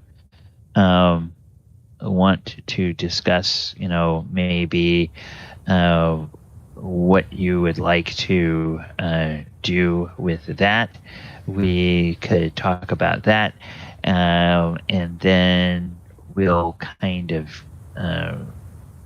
at least monetarily, we'll try to divvy up what 10% of this horde would be, and so that we can figure out how this is all going to get apportioned.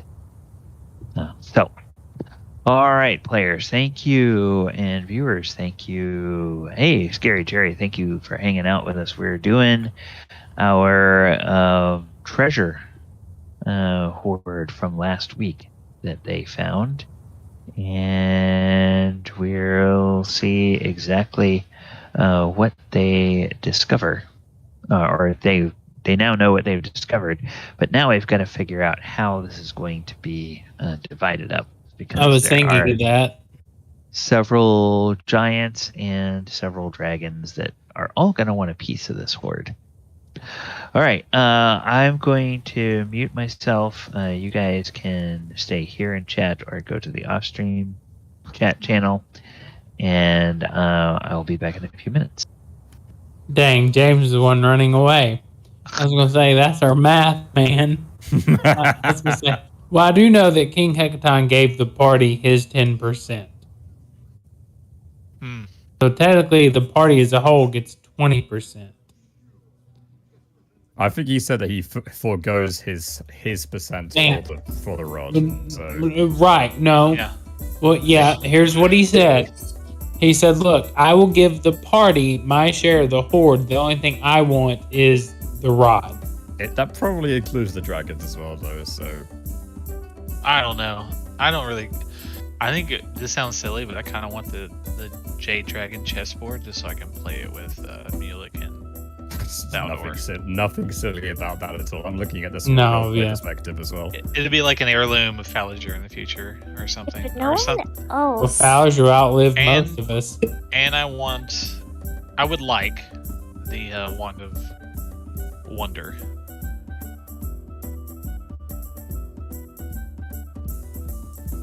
That Currently in Mulek's Mulek. position. Mulek's got all the wands. Yeah. But yeah, I'd love to have the Oh, plus wow. 3 rapier because I can I'm- use that weapon. Aw. No question about that. That goes to you. Like, it's a finesse plus 3 rapier. Come on.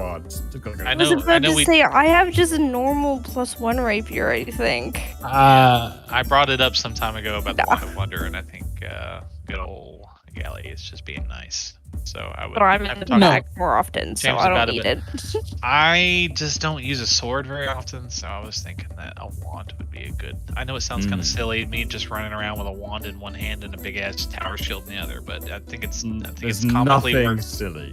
There's nothing silly about that whatsoever. There's plenty of melee spells that you can cast. If wands are used in that way for sure, and there's no reason you can't use a wand and swap to a weapon when they get close. Being a warcaster is, that's fine. In fact, there's an entire history based around knights who did that, called the Knights of the Blue Zenith.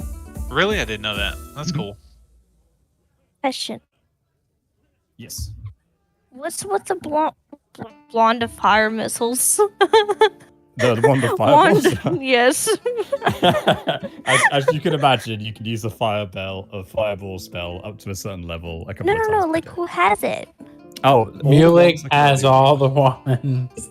which is, in fairness, makes some sense. He is the Because one he's that the would be able to wizard, identify them. Yeah. Fowler's just drooling over all the treasure. He's like, oh. Yeah, I I'll I let you would guys probably work it be out diving for me. into all of the gold Right, pieces and things like right. that and just swimming around. But I Yeah, don't that- think my abacus goes that high. No. Would that flame tongue be a better weapon than what you're using right now? For your barbarian? Me, no. Because the flame tongue is a longsword, so it doesn't have the heavy properties, so I can't great weapon master Lame. with it. But it is a 2d6 additional fire damage on every hit. It's a very, very good magical weapon. So anyone who Is it uses a one-handed Better weapon, than a sunblade, though. That's the No. question. Yeah. definitely not. No, the sunblade gives +2 to melee attacks and +2 to the damage roll. It has Wait. an additional damage versus undead, and it can Wait. be used to Wouldn't that be illuminate the good? surroundings. Wouldn't that be good for Heather's character then? Could be. Yeah. What do you The say, long sword, yeah. there? Goonie? You like the flame tongue? Are you there? I'm just gonna be right back as well. You might have walked away. So that's my vote. I mean, I don't really need it, but our character might. So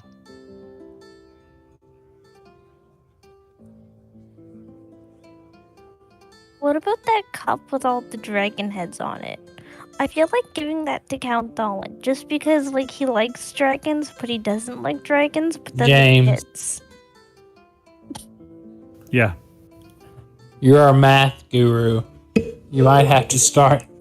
I think it's 10% is what we get as a party of the Hoard, right? 10% split amongst all of us. Wasn't 10% per person. Yeah, I have no idea how to split all this up. Well, I ain't worried about the magical items as much as the gold, the platinum, the silver, the coppers.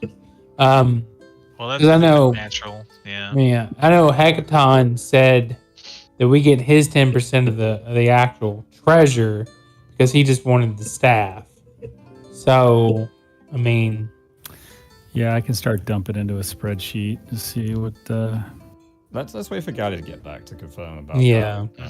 Some of those Yeah, gemstones would be nice in the bigger diamond forms to consume the spells that me and Mulek might use in the future.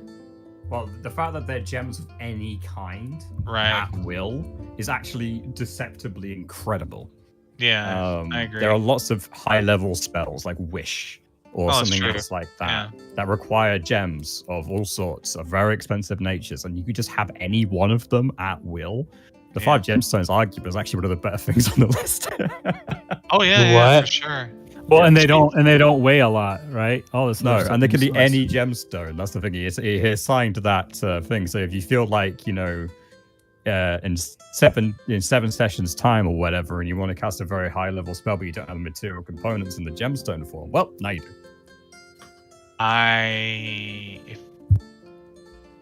If you don't mind, James, I would really love to have the Wand of Wonder for Fellishire. Oh, you can have it.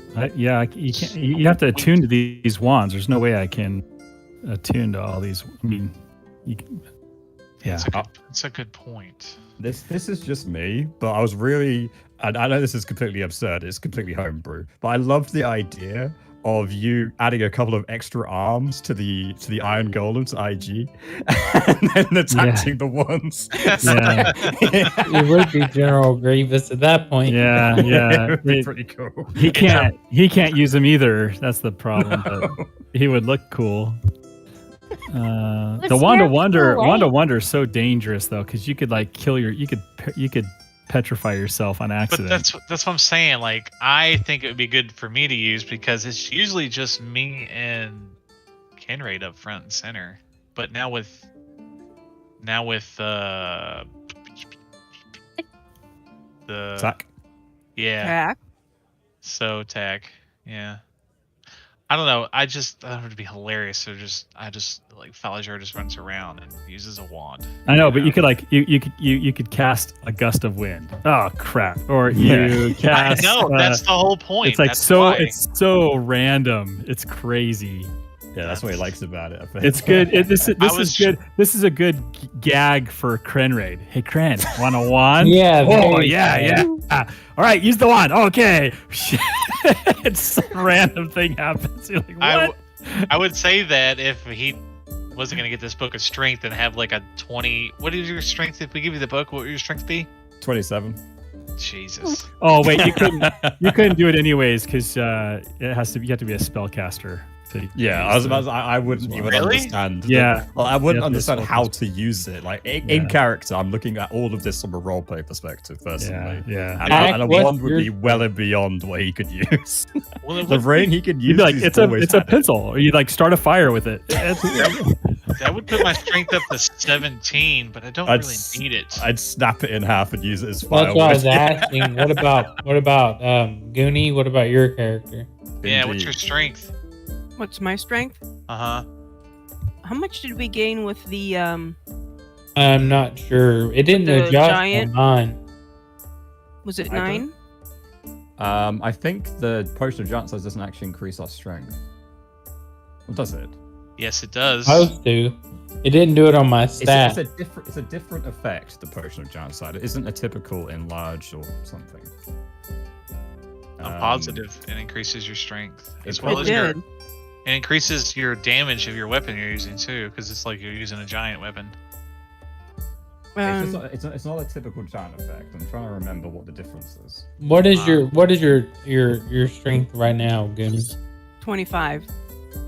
See, they really don't need it though. Your strength becomes 25, so when the giant size potion wears off, your strength will revert back to what it was. Yeah, so what is it? I can't remember. Oh. That's what I was like, how many points was it? If you click it off. What are your other stats? I have no dexterity. My constitution is 18, intelligence 17, wisdom 17, and I'm an ugly SOB with a charisma of 8. So 8 charisma, 17 intelligence, 17 whiz. Mm-hmm. Yeah. And 18 con. 18 con. So your strength would have been 6. Most likely would have been 16. What's your dexterity? 0. So 10. It's 10. So do you have any feats? Do I have any feats? Yeah. Oh yes, I have 2. Well then, yeah. 16. I mean, I have feats. What's these? FBATS. Do you have any of those like Break Weapon Master or any of those kind of things? Mm-mm. Do you take the attribute improvements like Asian took? Yeah, that's why I was getting at. Yeah. So it's either 16 or 18. And if it's 18. 18, I think it should be 18. Yeah. Well, then you should probably get it unless someone else thinks they should have it, because that would put you to 20. The manual of exercise. I would say you can go back to the archives, like the text archives in Roll20, and you can see what your stats are just based on your rolls. Let me go out to. Well, her stats are now higher. That's the problem. She can't remember her original roll. Yes, so It's like on D&D previous Beyond. rolls. Yeah, oh, you mean like from the last couple of weeks? Oh, I see what you mean. Yeah. She just logs in at D&D Beyond. It'll be there. Hey, when he put in there 32 gemstones ranging from 100 gold pieces to 1,000, what was the total? He didn't give it. He didn't give it. And the same thing with the art objects, right? Yep. Okay. That's right. So I didn't give you the totals for that. So not including those totals, since we're not really sure.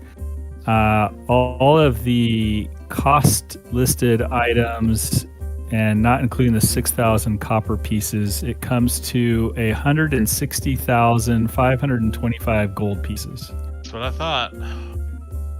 Thank Yeah. you. So 160,000. So that would be then 10% share would be 16,000 to the party, and then as Michael correctly pointed out, King Hecaton gave up his 10% share. So that, what did you say, is 160 what? 160? So that times 2 would be 32,105. 32,105 gold pieces. Now, if you wanted some magic items, or you wanted some of the items that are not magical but have a gold piece value, you would trade out gold pieces for those items. So in other words, like if you wanted some of those gems, then each one of those gems would be worth 3,000 of that 32,000. Well, that includes the gemstones. That includes the cost of all the gemstones, the mithril helm, the dragon comb, the eye patch. The only thing it does not include is the 6,000 copper pieces, the artwork that we don't know how much, and the magic items. The magic items and the 32 gemstones ranging from 100 to 1,000. We don't know like what the total of that is. Okay. All right. And so and like the 10 pieces of masterwork armor doesn't include that because we don't know the cost. So then in that case, what I would do is I would allow you guys as a group to decide out of that 32,000, how much of that would you want to be in gems, and how much of that would you want to be in coins. I will also go through. And I will also tell you that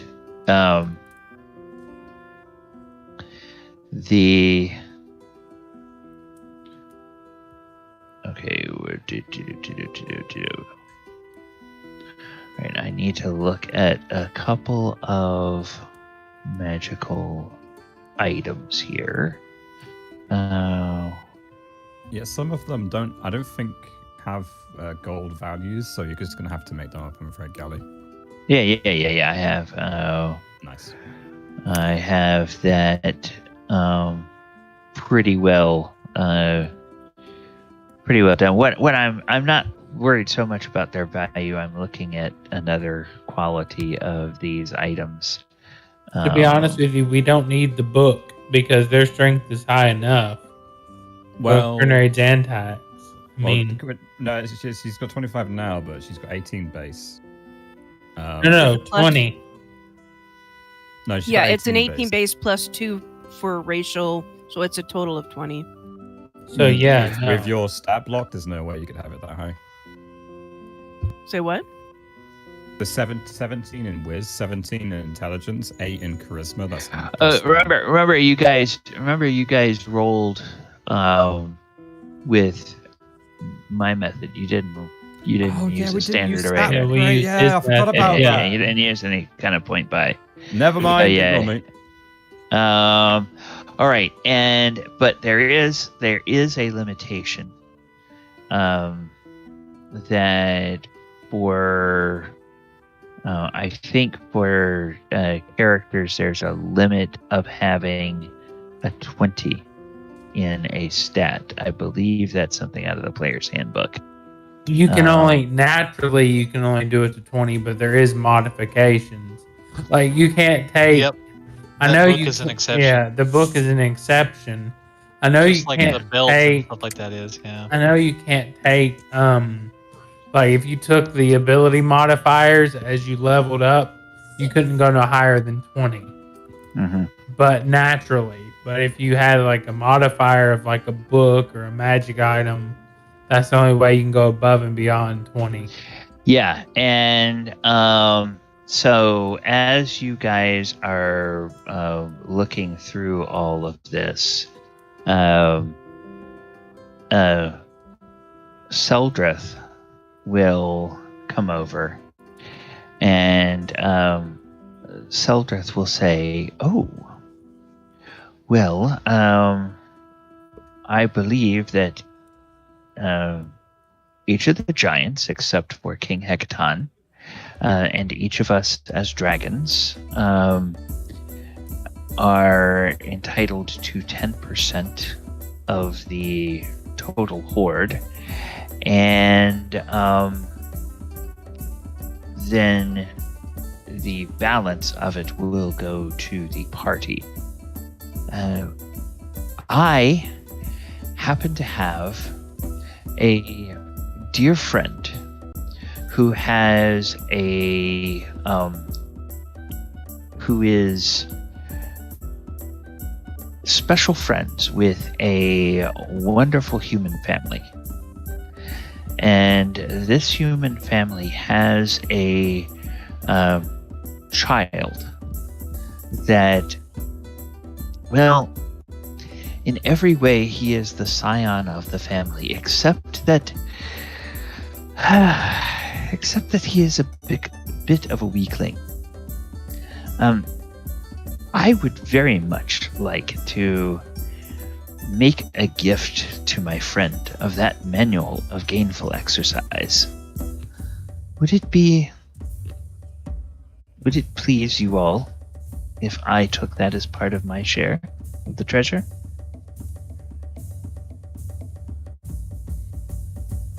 I don't care. I don't need it. OOC, it's one of the best items for any martial class, but user strength. But Krenraid, and this is the way I'm going to play it because it's the only way that matters to me, doesn't care. Doesn't even understand it. So, no, by all means, help yourself. Your friend could use it. Very well, very well. Thank you. And then, along with that, I will take, I think, 10,000 gold worth of monetary treasure, and that will satisfy my portion. So Seldrith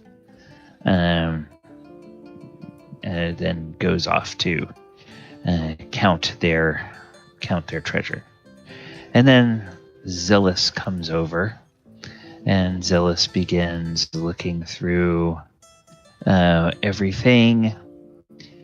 And let's see.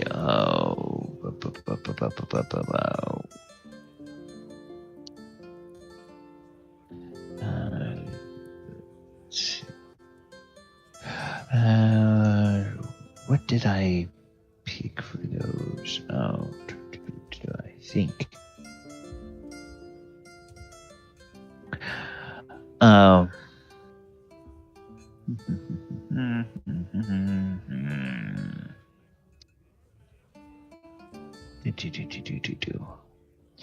The yes, Zillus says that for her portion of the treasure, she would very much appreciate taking the Horn of Valhalla. Now, the Horn of Might have a Valhalla. fight on your hands with that. Yeah, I was about to say, this is going to be probably a contested item, I would imagine. Yes. Let's see. So,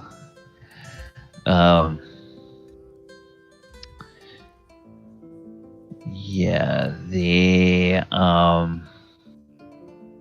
okay. This is a legendary item, which means that it is usable by characters in tier 4. So it's usable from level 17 to 20. Mm-hmm. It's also, I think, worth like 90,000 gold.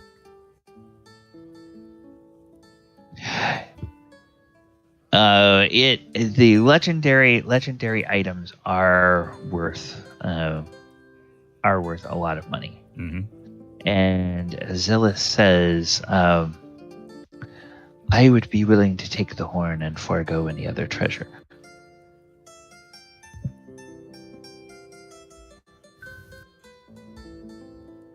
Tack's kind of like, all right, whatever you want to do, since I'm not going to be able to use it yet. The horn, it's not of dwarven make, is it? No. Then I don't care. I had an idea of flavoring it like dwarven battle berserkers, but again, that is a long time away, and there's the whole aspect that he wouldn't really understand. If it's not dwarven, he doesn't care. So Krenraid's absolutely fine with that. That's such a good thing. Summoning. It is, and Oh that's my why it's a legendary item. Yeah. Yeah, it's If we had that and could use it, we wouldn't need to be trying to recruit dragons and giants. yeah, exactly. That's the thing. It's actually probably better that Gally takes this away from the party in the nicest way, because if we did get to the point we could use it, it is nuts. Yeah. Well, we'll just keep in touch with Zillus for later. Yeah. That's a potential thing. Okay, so there's that magic item. Let me double check this.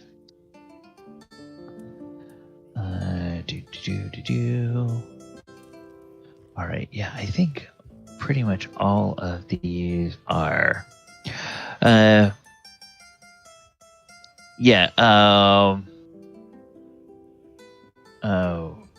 Paeldreth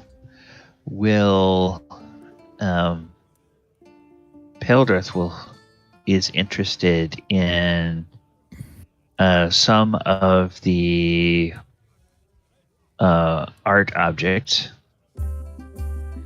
and is interested in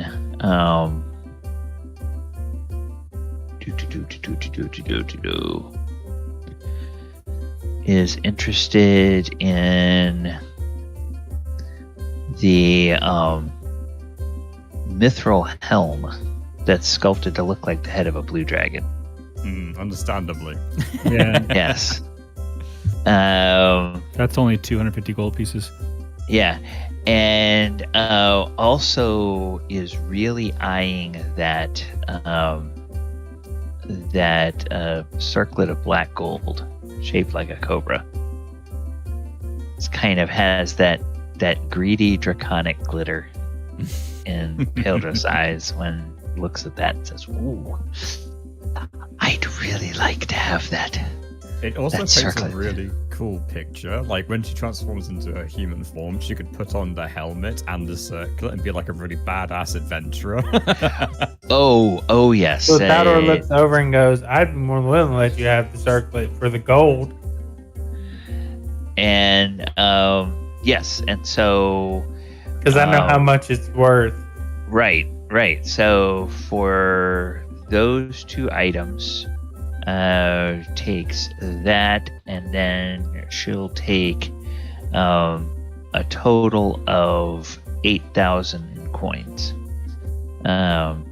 Because while that while that mithril helm looks really cool, it's really worth, according to the adventure, only 250 gold.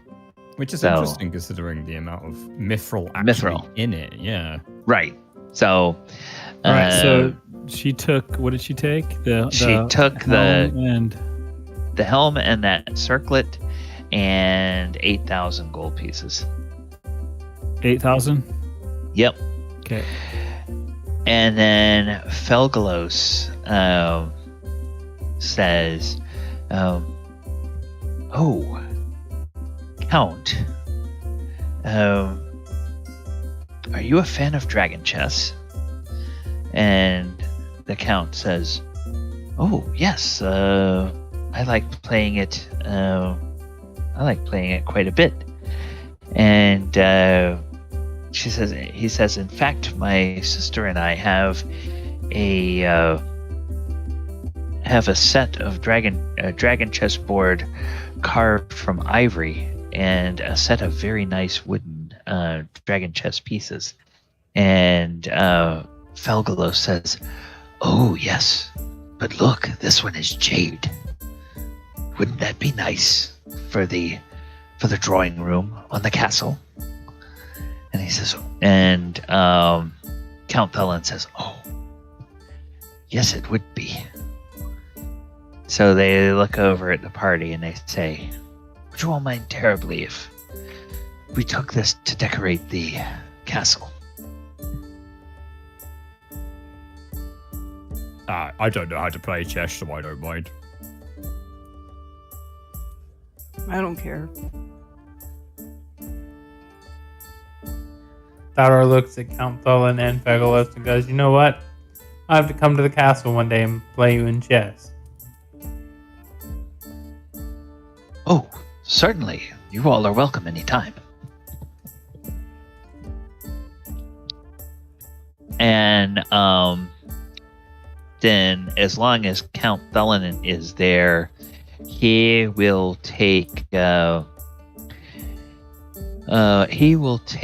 a selection of 4 masterwork weapons and 4 pieces of masterwork armor, and then between them, they will take.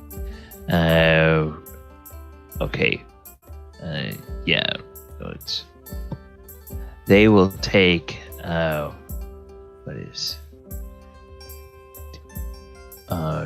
24,000 gold between them, because they're each entitled to 16.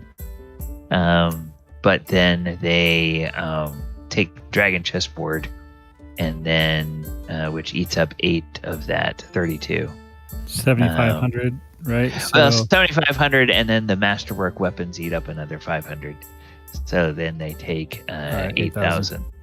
All right. Of the coins. Then that takes care of the dragons. And Count Thelen. Sorry, and going back to Paldrith, you said, she took the mithril helm for 250, took the dragon skull bowl for 25. No. Oh, she took the black gold serpent. Black cobra. gold serpent. Sarcophagus 5. How much was that one? 7,500. The dragon. Oh, circlet. Okay, so that's what I was missing. And then 8,000 gold. And then 8,000 gold. Yeah. Got it. Thank you, James. Yeah, no worries. This is why Mulek is the bomb.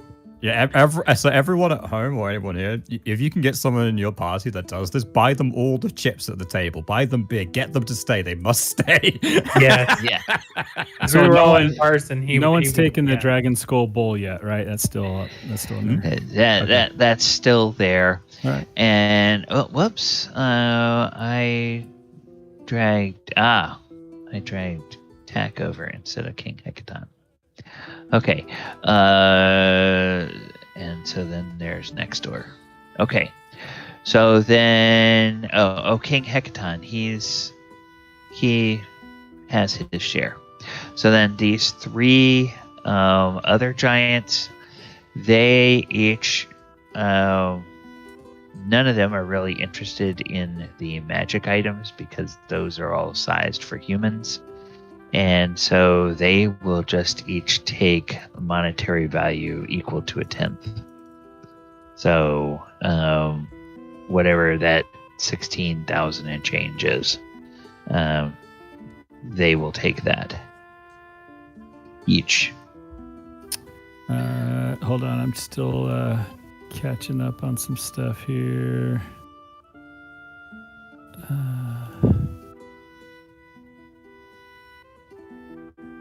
Okay, that was for who? How many giants? Three giants. Three giants taking a 10th. Taking a 10th each. Yeah. Yes. Yep.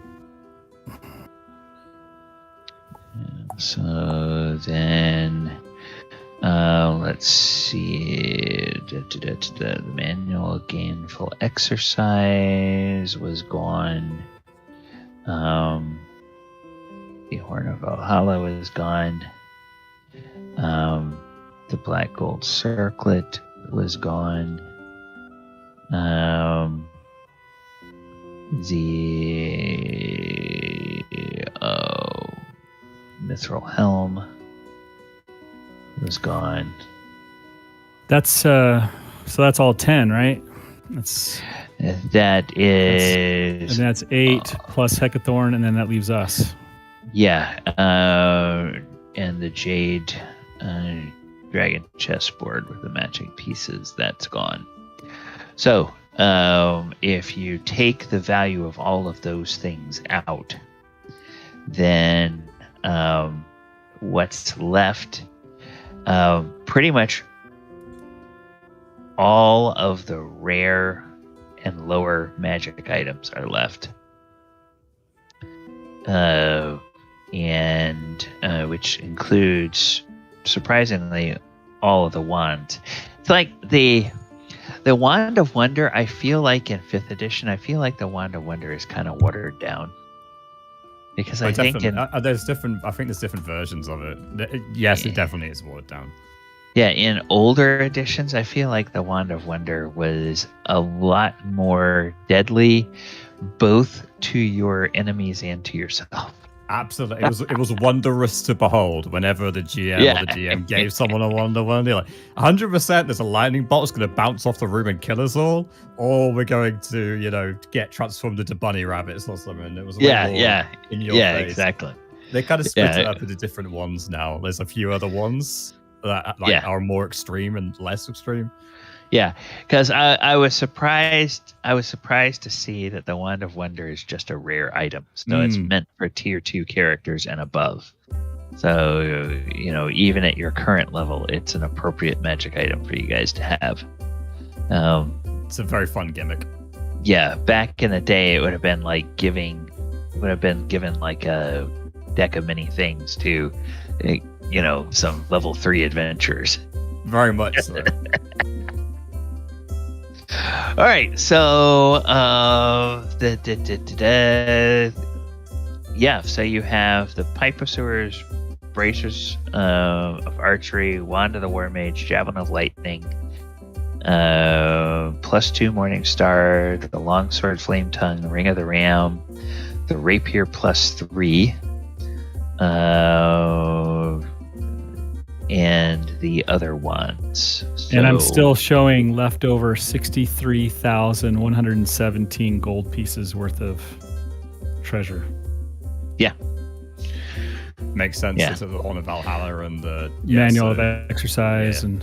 Yeah. And so you guys, that works out to roughly 10,000 gold each.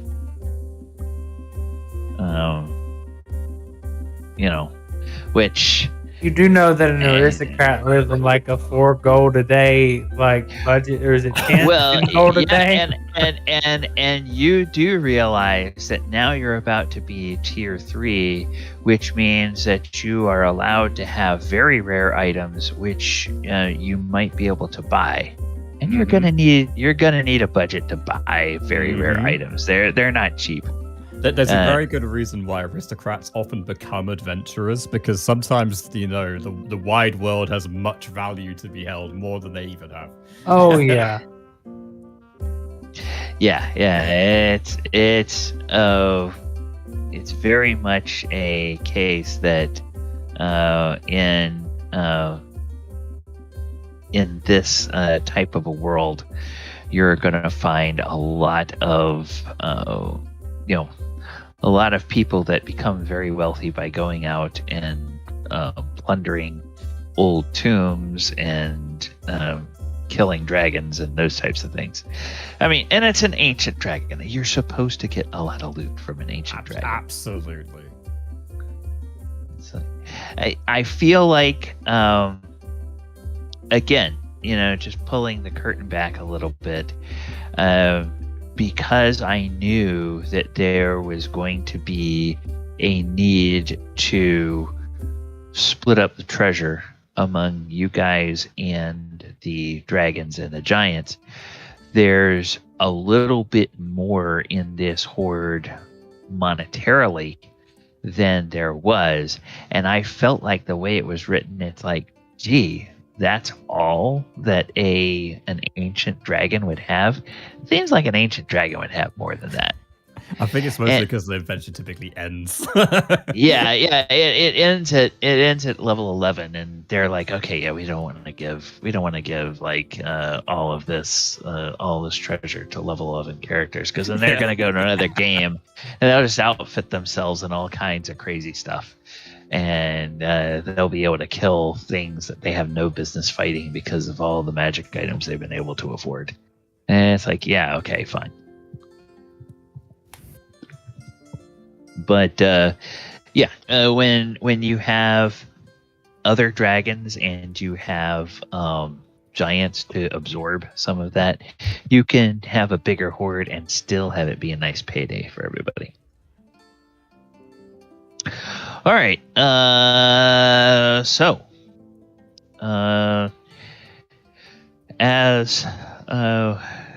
Now, do you all want to go through and figure out who gets what among these magic items? Do you want to do that offline? Yeah, I say we do that during the week. Just message out what people are interested in, then we can just kind of divvy it out rather than just spend a bunch of time doing it here.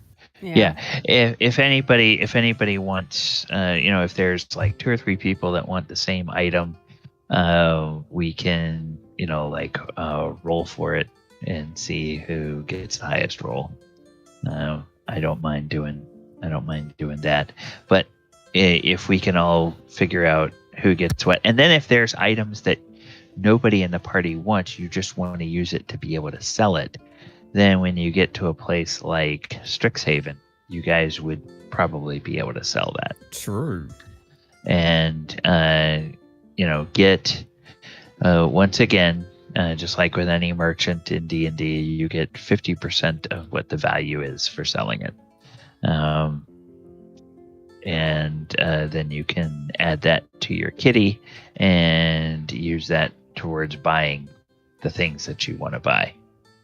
The nice thing about Strixhaven, it's got all kinds of magical and arcane laboratories and everything. So it's going to be pretty easy to find most of the things that are very rare and below that you guys might want to buy.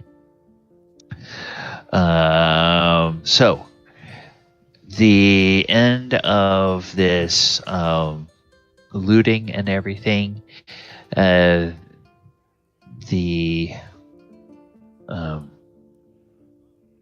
one of the giants, Count Thulin, will come over to the party and will ask if anybody has a scroll of sending, or has the sending spell memorized. And if they do, he will ask you to do a sending to one of the ogres and have them bring the flying castle back down, and land it just outside of the arena there, and then you can schlep all of the magic items and everything up to the castle. And King Hecaton will invite everyone. He will even invite the dragons to come back to Maelstrom and join him as his guests for a feast at Maelstrom. I don't have sending prepared, but I've got a scroll, so I will go ahead and send a message. All right. I'll burn one of the scrolls. Yeah. When the castle lands, you get on board and you find, one of the ogres is up in the tower operating the navigation orb. Another one of the ogres is sitting in the courtyard, his back against the wall, and he's just sort of holding his head. And he's like rubbing his forehead with the palms of both of his hands. And the third ogre is over by the wall, and he's doing something you can't quite see, and then you realize he's got he's picked up basically he's picked up one of the bolts that the ballista uses, and he has pulled the fletchings off of one end, and he's got the flat end of that, and he's kind of poking around in his ear, and he's just like banging his head on the other side. Respect. And he says, "Oh, ear hurt. Ear hurt. Oh, ear hurt." Do it harder. And he said, "What? Can't hear you. You speak too soft. Speak louder." I'm in giant size still. Do it harder. Hey, you were dwarf this morning. You got big. I took a really strange looking potion and suddenly I'm huge. I kind of feel like it's waving off. I feel like I've lost a few inches. Oh. I look over at Krenraid and go, "No, buddy, you've got precisely probably what, DM? I'd say probably another 16 hours or more." Yeah, probably about 16 hours. Because no, Kren, you're fine. I'm flavoring it as the hours tick down. I get smaller ever so slightly. That's just okay. All right. That's fine. I know. I just pat him on the back. You're right, Kren. You lost about a half an inch. Yeah, I knew it. He'll for the potion Krenraid had, he loses like an inch or two every hour until the 23rd hour, and then when it wears off, it's all the way back to his normal size. Dwarves have this kind of resilience against poisons and things like that. So in my mind, a potion or a magical effect would be digested quicker, or in a different way. Yeah, so that's personally how I'm going to choose to flavor that. And the rest of you guys, you can flavor it as you stay, the full height all the way up until the last moment, or you can have it wear off in a different way. That's up to each of you. So there are calls for ale and drink, and then you guys that have any kind of skill in healing, you realize from talking to the ogres that these two that are in pain, they're dealing with the effects of altitude, where one of them, their ears wouldn't pop, and the other one was just having some kind of altitude headache or something like that. And so just even like little healing cantrips, that'll sort of cure whatever ails them. And then they're very happy, and they're back to being their jovial selves. And they, realize that from the stories that the giants are telling and what the dragons are saying, that they killed some blue dragons, and actually King Hecaton spent some time carving up the flanks of Iymrith's children, and so has about 1,000 pounds worth of blue dragon steaks, and suggests that the ogres should prepare a feast of blue dragon flesh for dinner tonight. And so they happily go off and start working on that.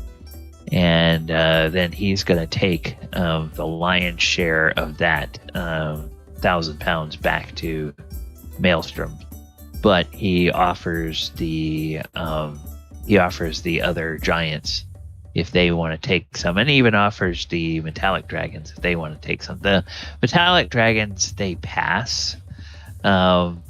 They aren't exactly offended that the giants would be carving up a blue dragon, because they have no love for blue dragons, but personally they find the thought of eating another dragon is a little bit too close to cannibalism as far as they're concerned, even if it is a blue dragon.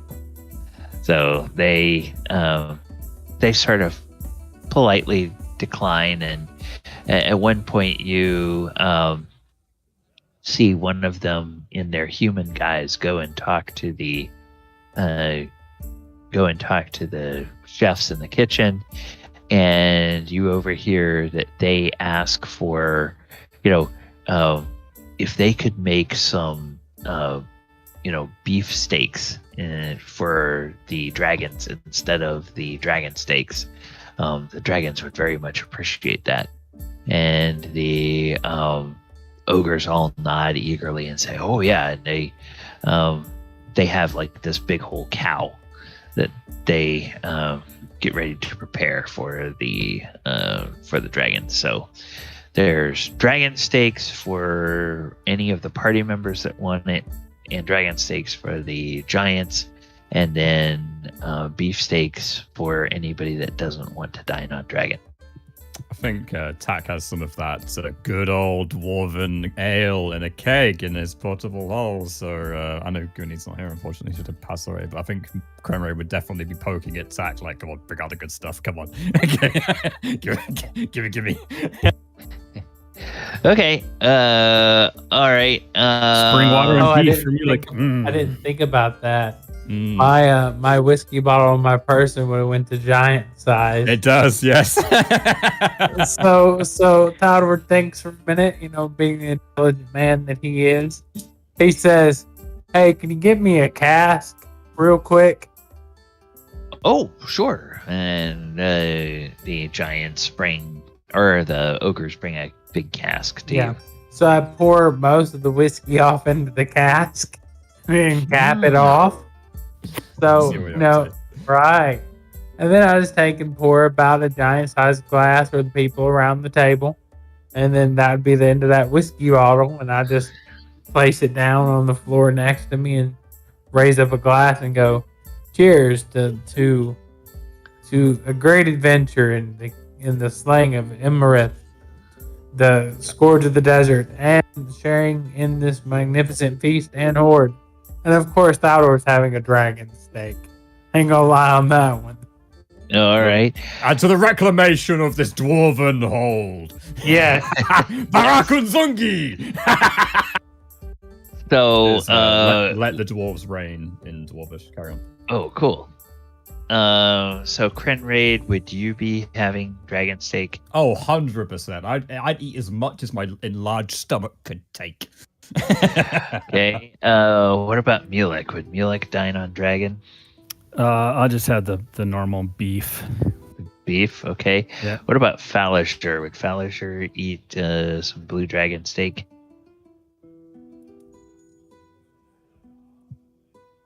Oh, did we lose Ken?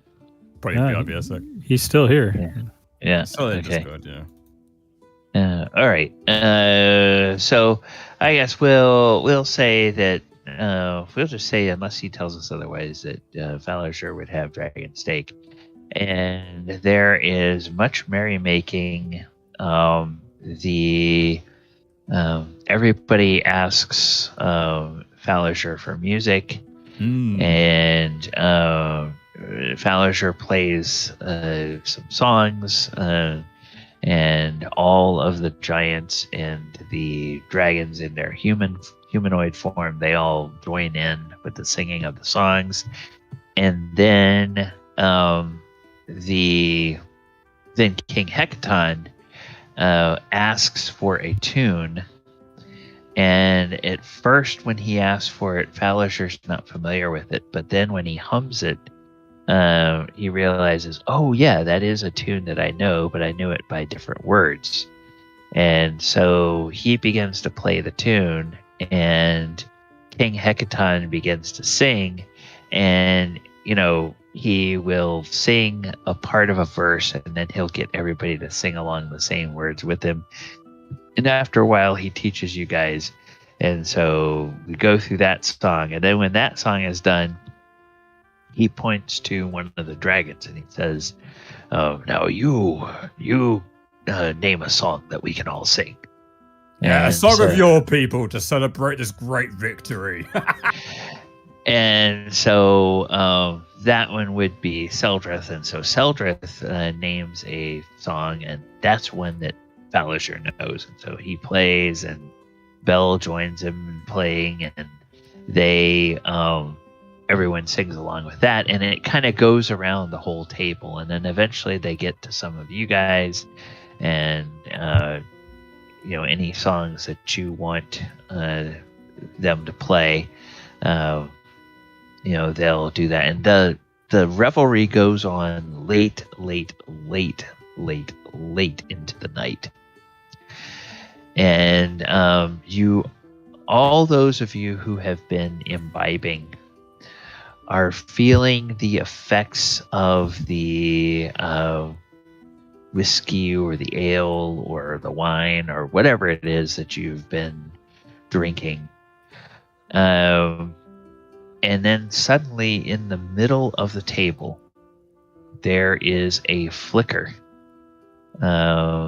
A flicker of motion and light, and then a projected image of Mordenkainen appears. Oh God! I look over at Mulek. Really? Oh, sweet Jesus! In the middle of the table, and can we not enjoy ourselves for 5 minutes? I'm choking on the steak right now. Surprise, surprise. And Mordenkainen say that out loud. Mordenkainen says, "Oh, well, you all certainly seem like you're in a good mood. What's the news?" And King Hecaton holds up the Krolnor scepter and says, Your students, your followers, your apprentices have proven themselves some of the strongest adventurers of the small folk. We slew Iymrith, the Doom of the Desert. We all now have great treasures, and we are going back to Maelstrom to celebrate. And Mordenkainen says, "Well, that's good." And he starts counting. He says, "And none of you died. That's excellent. Going up against an ancient dragon. That's actually kind of an impressive feat." And you doubted us, Mordenkainen? Well, I knew that you would be able to prevail. I didn't know that all of you would come back from the adventure, but you have these wonderful giants and the dragons with you, and then Count Thelen says, "Oh, well, don't sell them too short, Mordenkainen. They more than held their own. They were instrumental in us getting through through all of the waves of defenders of Iymrith's Lair. And they have earned every copper of treasure and every bauble that they have received." Yeah, celebrate with us, old man. And he gets his tankard out and he pours it, like just empties it towards this image. He knows it isn't going to work because he's tried to hit it before, but he just covers it in beer. And Mordenkainen says, "Ah!" Oh, and then he looks down at the table. Well, I wish I could raise a mug with you, but King Hekaton, you say you are heading back to Maelstrom, yes? And he says, the king says, "Yes, I am." He says, "Well, do I have your permission to visit you in Maelstrom in a few days' time?" And King Hekaton says, "Oh, of course. Well, I have something that I think you might like, Your Majesty." And he says, then he turns to you all. He says, "You all enjoy this victory, enjoy this celebration, and when I meet you in Maelstrom, then I will take you back to Strixhaven, and we will get ready for the next part of your journey." Strixhaven? Like a haven for sticks? No, Krenraid. Strixhaven. Stockshaven. Yeah, okay, whatever he said. Yeah, all right. I even tried to put it in Dwarvish. Strixhaven. What? Yeah. It sounds so much better in Dwarvish. And then Mordenkainen looks at Krenraid and says, "Master Krenraid, you were apprenticed when you were learning your crafts, correct? Apprentice to a master mason, apprentice to a master smith." Yeah, I was a craftsman, so we dabbled in all sorts of things, as every dwarf in the hole does. Yeah. Yes. Well, think of Strixhaven as a place where apprentice finger wagglers go to learn how to waggle their fingers.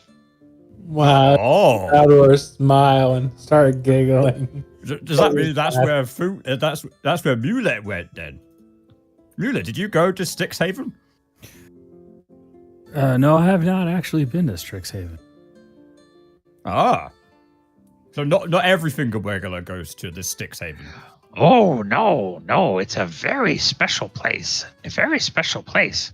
In fact, well, I'll tell you more about it when we get there. I'm looking forward to it. Mulet's been teaching me some things about magic, and I'm like a really good wizard right now. So if I could find like some other teachers who could like teach me how to do some other magic-y things and finger waggling stuff, that'd be great. And Mordenkainen doesn't say anything. He just turns at Mulek, and he sort of lowers his eyebrows, and he kind of glowers at Mulek, like, "Why would you teach this one anything about magic?" He doesn't say anything. He just hasn't actually gives told you me a about long magic. yeah. Mordenkainen doesn't know that. Yes, he just kind of looks at Mulek like. Yeah, and I just look back at him like, really? I don't say it, but like, really? You believe that? And he says, "I estimate that you have about 3 days, 4 days of travel to get back to Maelstrom, and then I will see you within the 10-day. Well, I'm afraid there's something I gotta do first. I've got to rebuild this here monument to my people. I can't leave it in the state that it's in. My giant size should help me accomplish that pretty quickly. Oh, it's a monument to whom? To the Dwarven Pantheon in general. I was thinking of raising it in Farmakul or Grimgil's image, but I think just a generic tribute to my people and the god to the Dwarven Pantheon would be enough. Just and I look at Mordenkainen. It's like, can't you do that with the snap of your finger, Mordenkainen? And he said he looks at Thaldor and he says, I could make an approximation, but only someone that doesn't have the eyes of a dwarf would think it was any good. But I can do better than that. Master Krenraid, there is a hold of dwarves not far from Waterdeep. They owe me some favors. I'll call in some of those favors. You just let me know where this is located. I'll send an army of craftsmen to fix that up. Okay, well that sounds great. I'll have to leave some instructions, like, cut here, do that, and whatnot, because, as fellow dwarves, that I don't really feel like they need much instructions. That's good. Faldor, of course. We're right now right above the Lair, probably in the Cloud Castles. So I imagine we'll be heading out in the morning towards Maelstrom, or even this evening the castle will be put on notice. So real quick, Kren, if you want me to write down what you need done, I can give that to, we can leave the instructions. I can write it down. I'm just going to carve it onto the piece of rock next to the rubble. But my only question is, I don't know where we are. Oh, Thaldor would be able to give I can give directions to Mordenkainen, and he's like, oh yes, I know exactly where that is.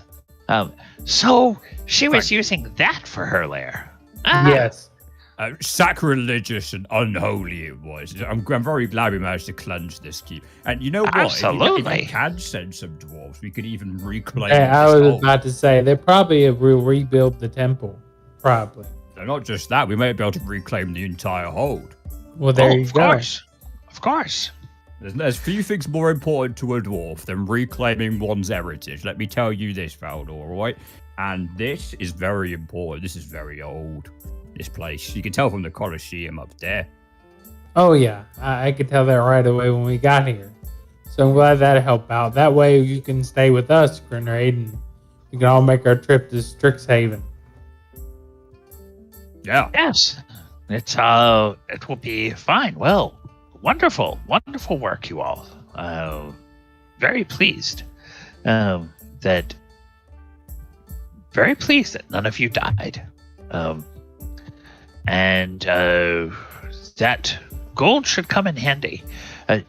You all are going to be amazed when you get to Strixhaven and see what they have stocked in their shops. That's all I'm going to say.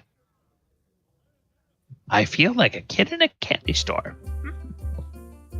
This from the man that's been all over the multiverse or interdimensions. And you're more excited about Strixhaven than any other plane? Well, it's a plane that in all of my travels I had not been to. It took, of course, my good friend Liamond.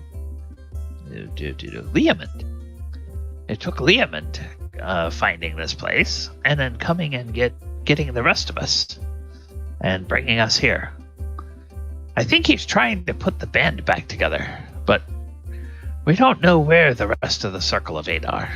They've kind of all wandered off to different parts of the multiverse. Some of them, of course, are dead and probably prefer not to come back from the dead, but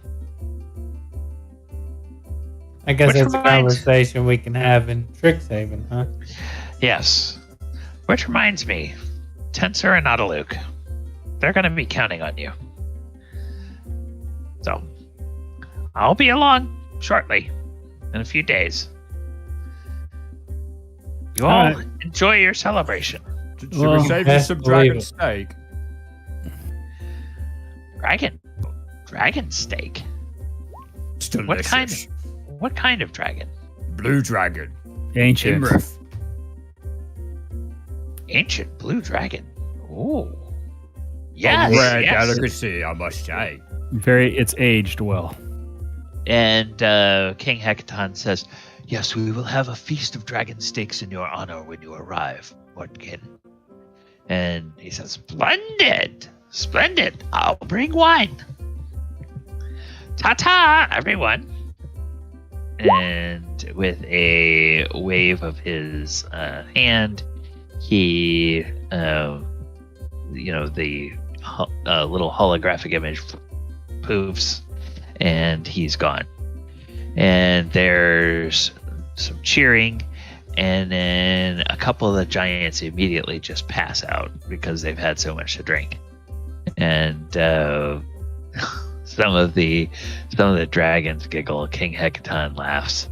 Count Thelen laughs, and then Count Thelen, has guest quarters for everyone, so you can all go off and have a good night's sleep. And in a few days, you all arrive at Maelstrom. And I think when we come back next time, we will pick up with you all at Maelstrom.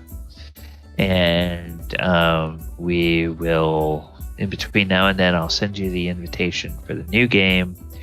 We'll probably spend the opening part of the next session in Maelstrom, and then we'll migrate over to the new Sword Coast Chronicles Part 6 game in Roll20, which will be in the plane of Strixhaven. And then we will get down to the business of gearing up, trading in whatever magic items you want to trade in that you have now, gearing up on new stuff, and getting ready for your next adventure. Kind of any sort of little dossier and mission briefing that your allies from the Circle of Eight can give you. All right, players, thank you guys so much for joining tonight, and viewers, thank you so much for hanging out. This has been session 84 of Sword Coast Chronicles, and also want to make sure that you are aware that I believe, players, I think we had a unanimous decision, did we not, in terms of I think accommodating I believe Michael's so. schedule? Yes. Okay.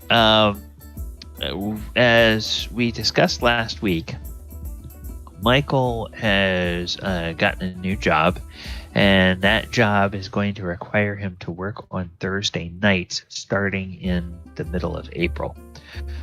So we discussed as a group during the week, and it fits everybody's schedule for us to change this game to Wednesday night, 8 p.m. To 11 on Wednesday evenings.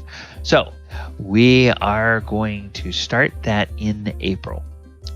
We will have one more session on Thursday night. So Thursday night, March 31st, will be our last Thursday night session for the time being. And then we will, beginning on, I think it is going to be April 6th, we will begin playing on Wednesday night. Now, I was double checking. I'm going to have to redo the calendar. But there are several Wednesday night soccer games this year.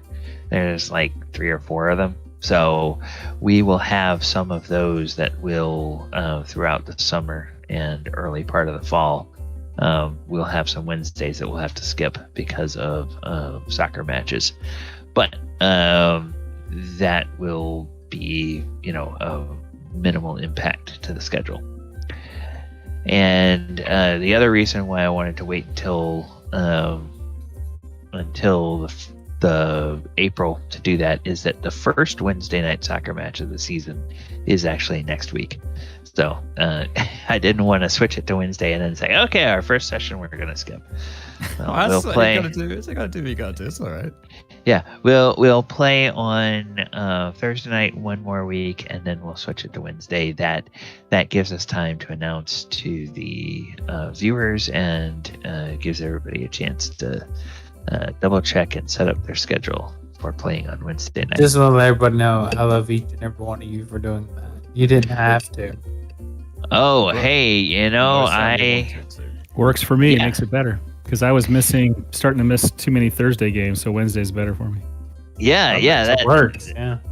It's kind of interesting that several people had some things happen where it all lines up that we can move, and it makes it better for you guys. And as for me, it's just I can only deal with a quantity of games, and if I put them on different nights, that's fine. Speaking of what's coming up here on this channel, I don't think, sad to say, but I don't think we're going to have a Lore Friday premiere tomorrow, because we have gotten into super busy season at work, and I just haven't had time to do the editing in the evenings. We had a couple of work events in evenings this week, so I didn't have enough time to do my recording and editing during the evenings to get that set up and ready to go for tomorrow.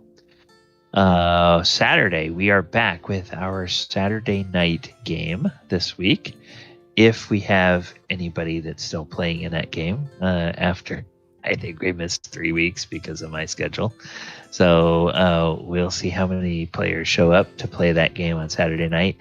Then Sunday we're off because I have a conflict.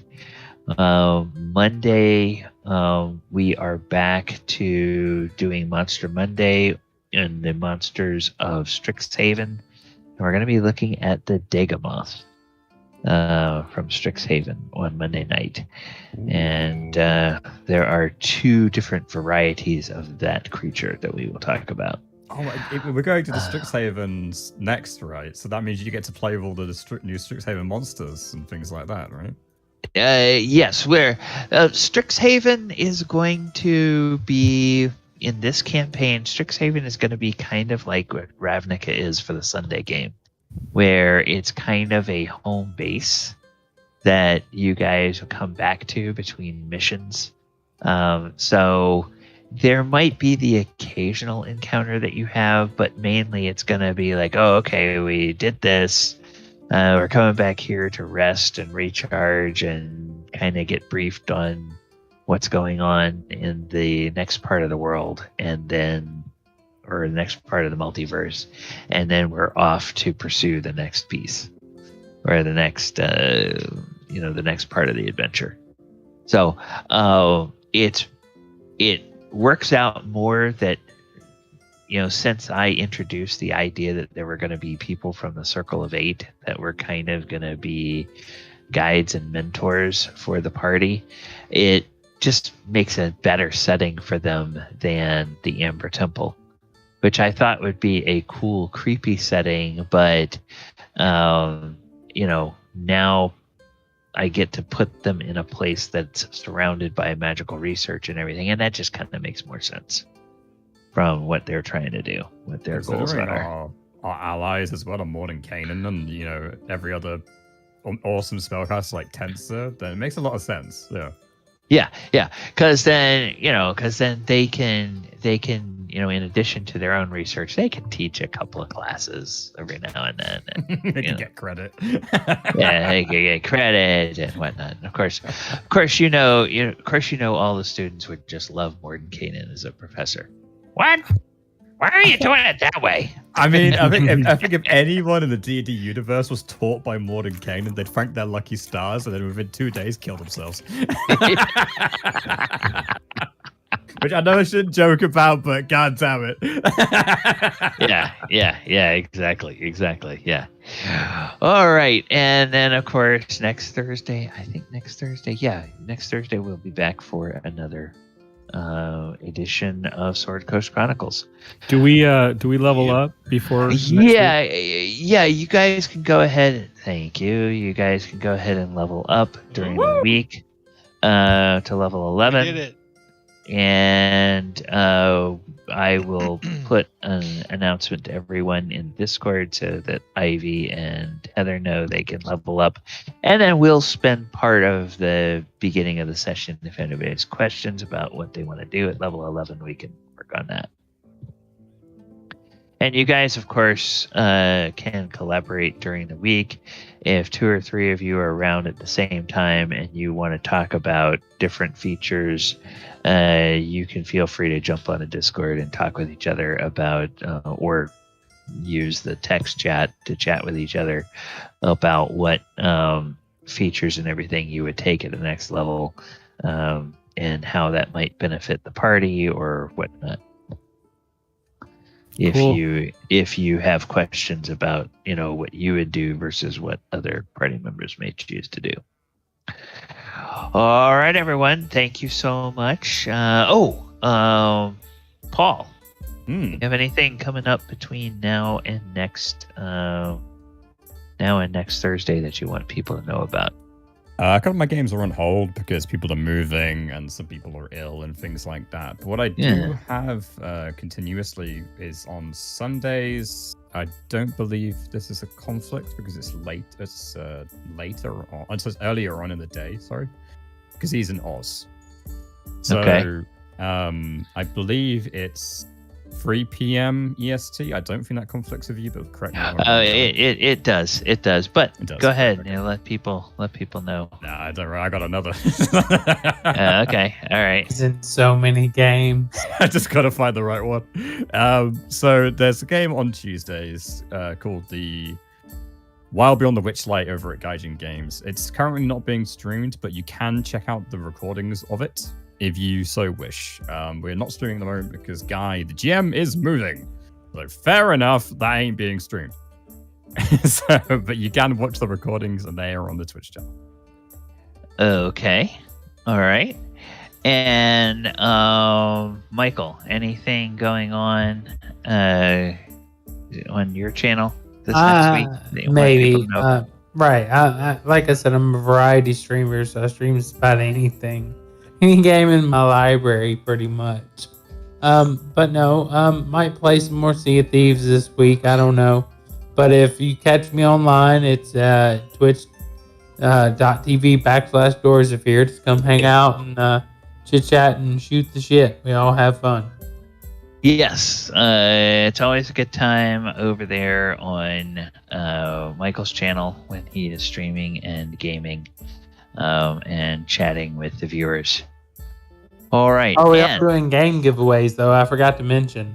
I have a bunch of game codes to give away. So if we reach every 10 subscribers, and they're expensive games. They're not cheap games. Every 10 subscribers, I get them giving away a code. If I reach 300 followers, I'll give away 3 game codes. Oh, nice. Okay, so yeah, go check out Michael over on twitch.tv/Doors of Fear when you see him streaming. Follow his channel, and then you'll be alerted every time he goes live. All right, and as per usual, we are going to find somebody who is gaming. It looks like Bipolar Penguin is streaming some D&D. They're starting the Yawning Portal day 1. So let's go ahead and check them out. All right, everyone. Thank you guys.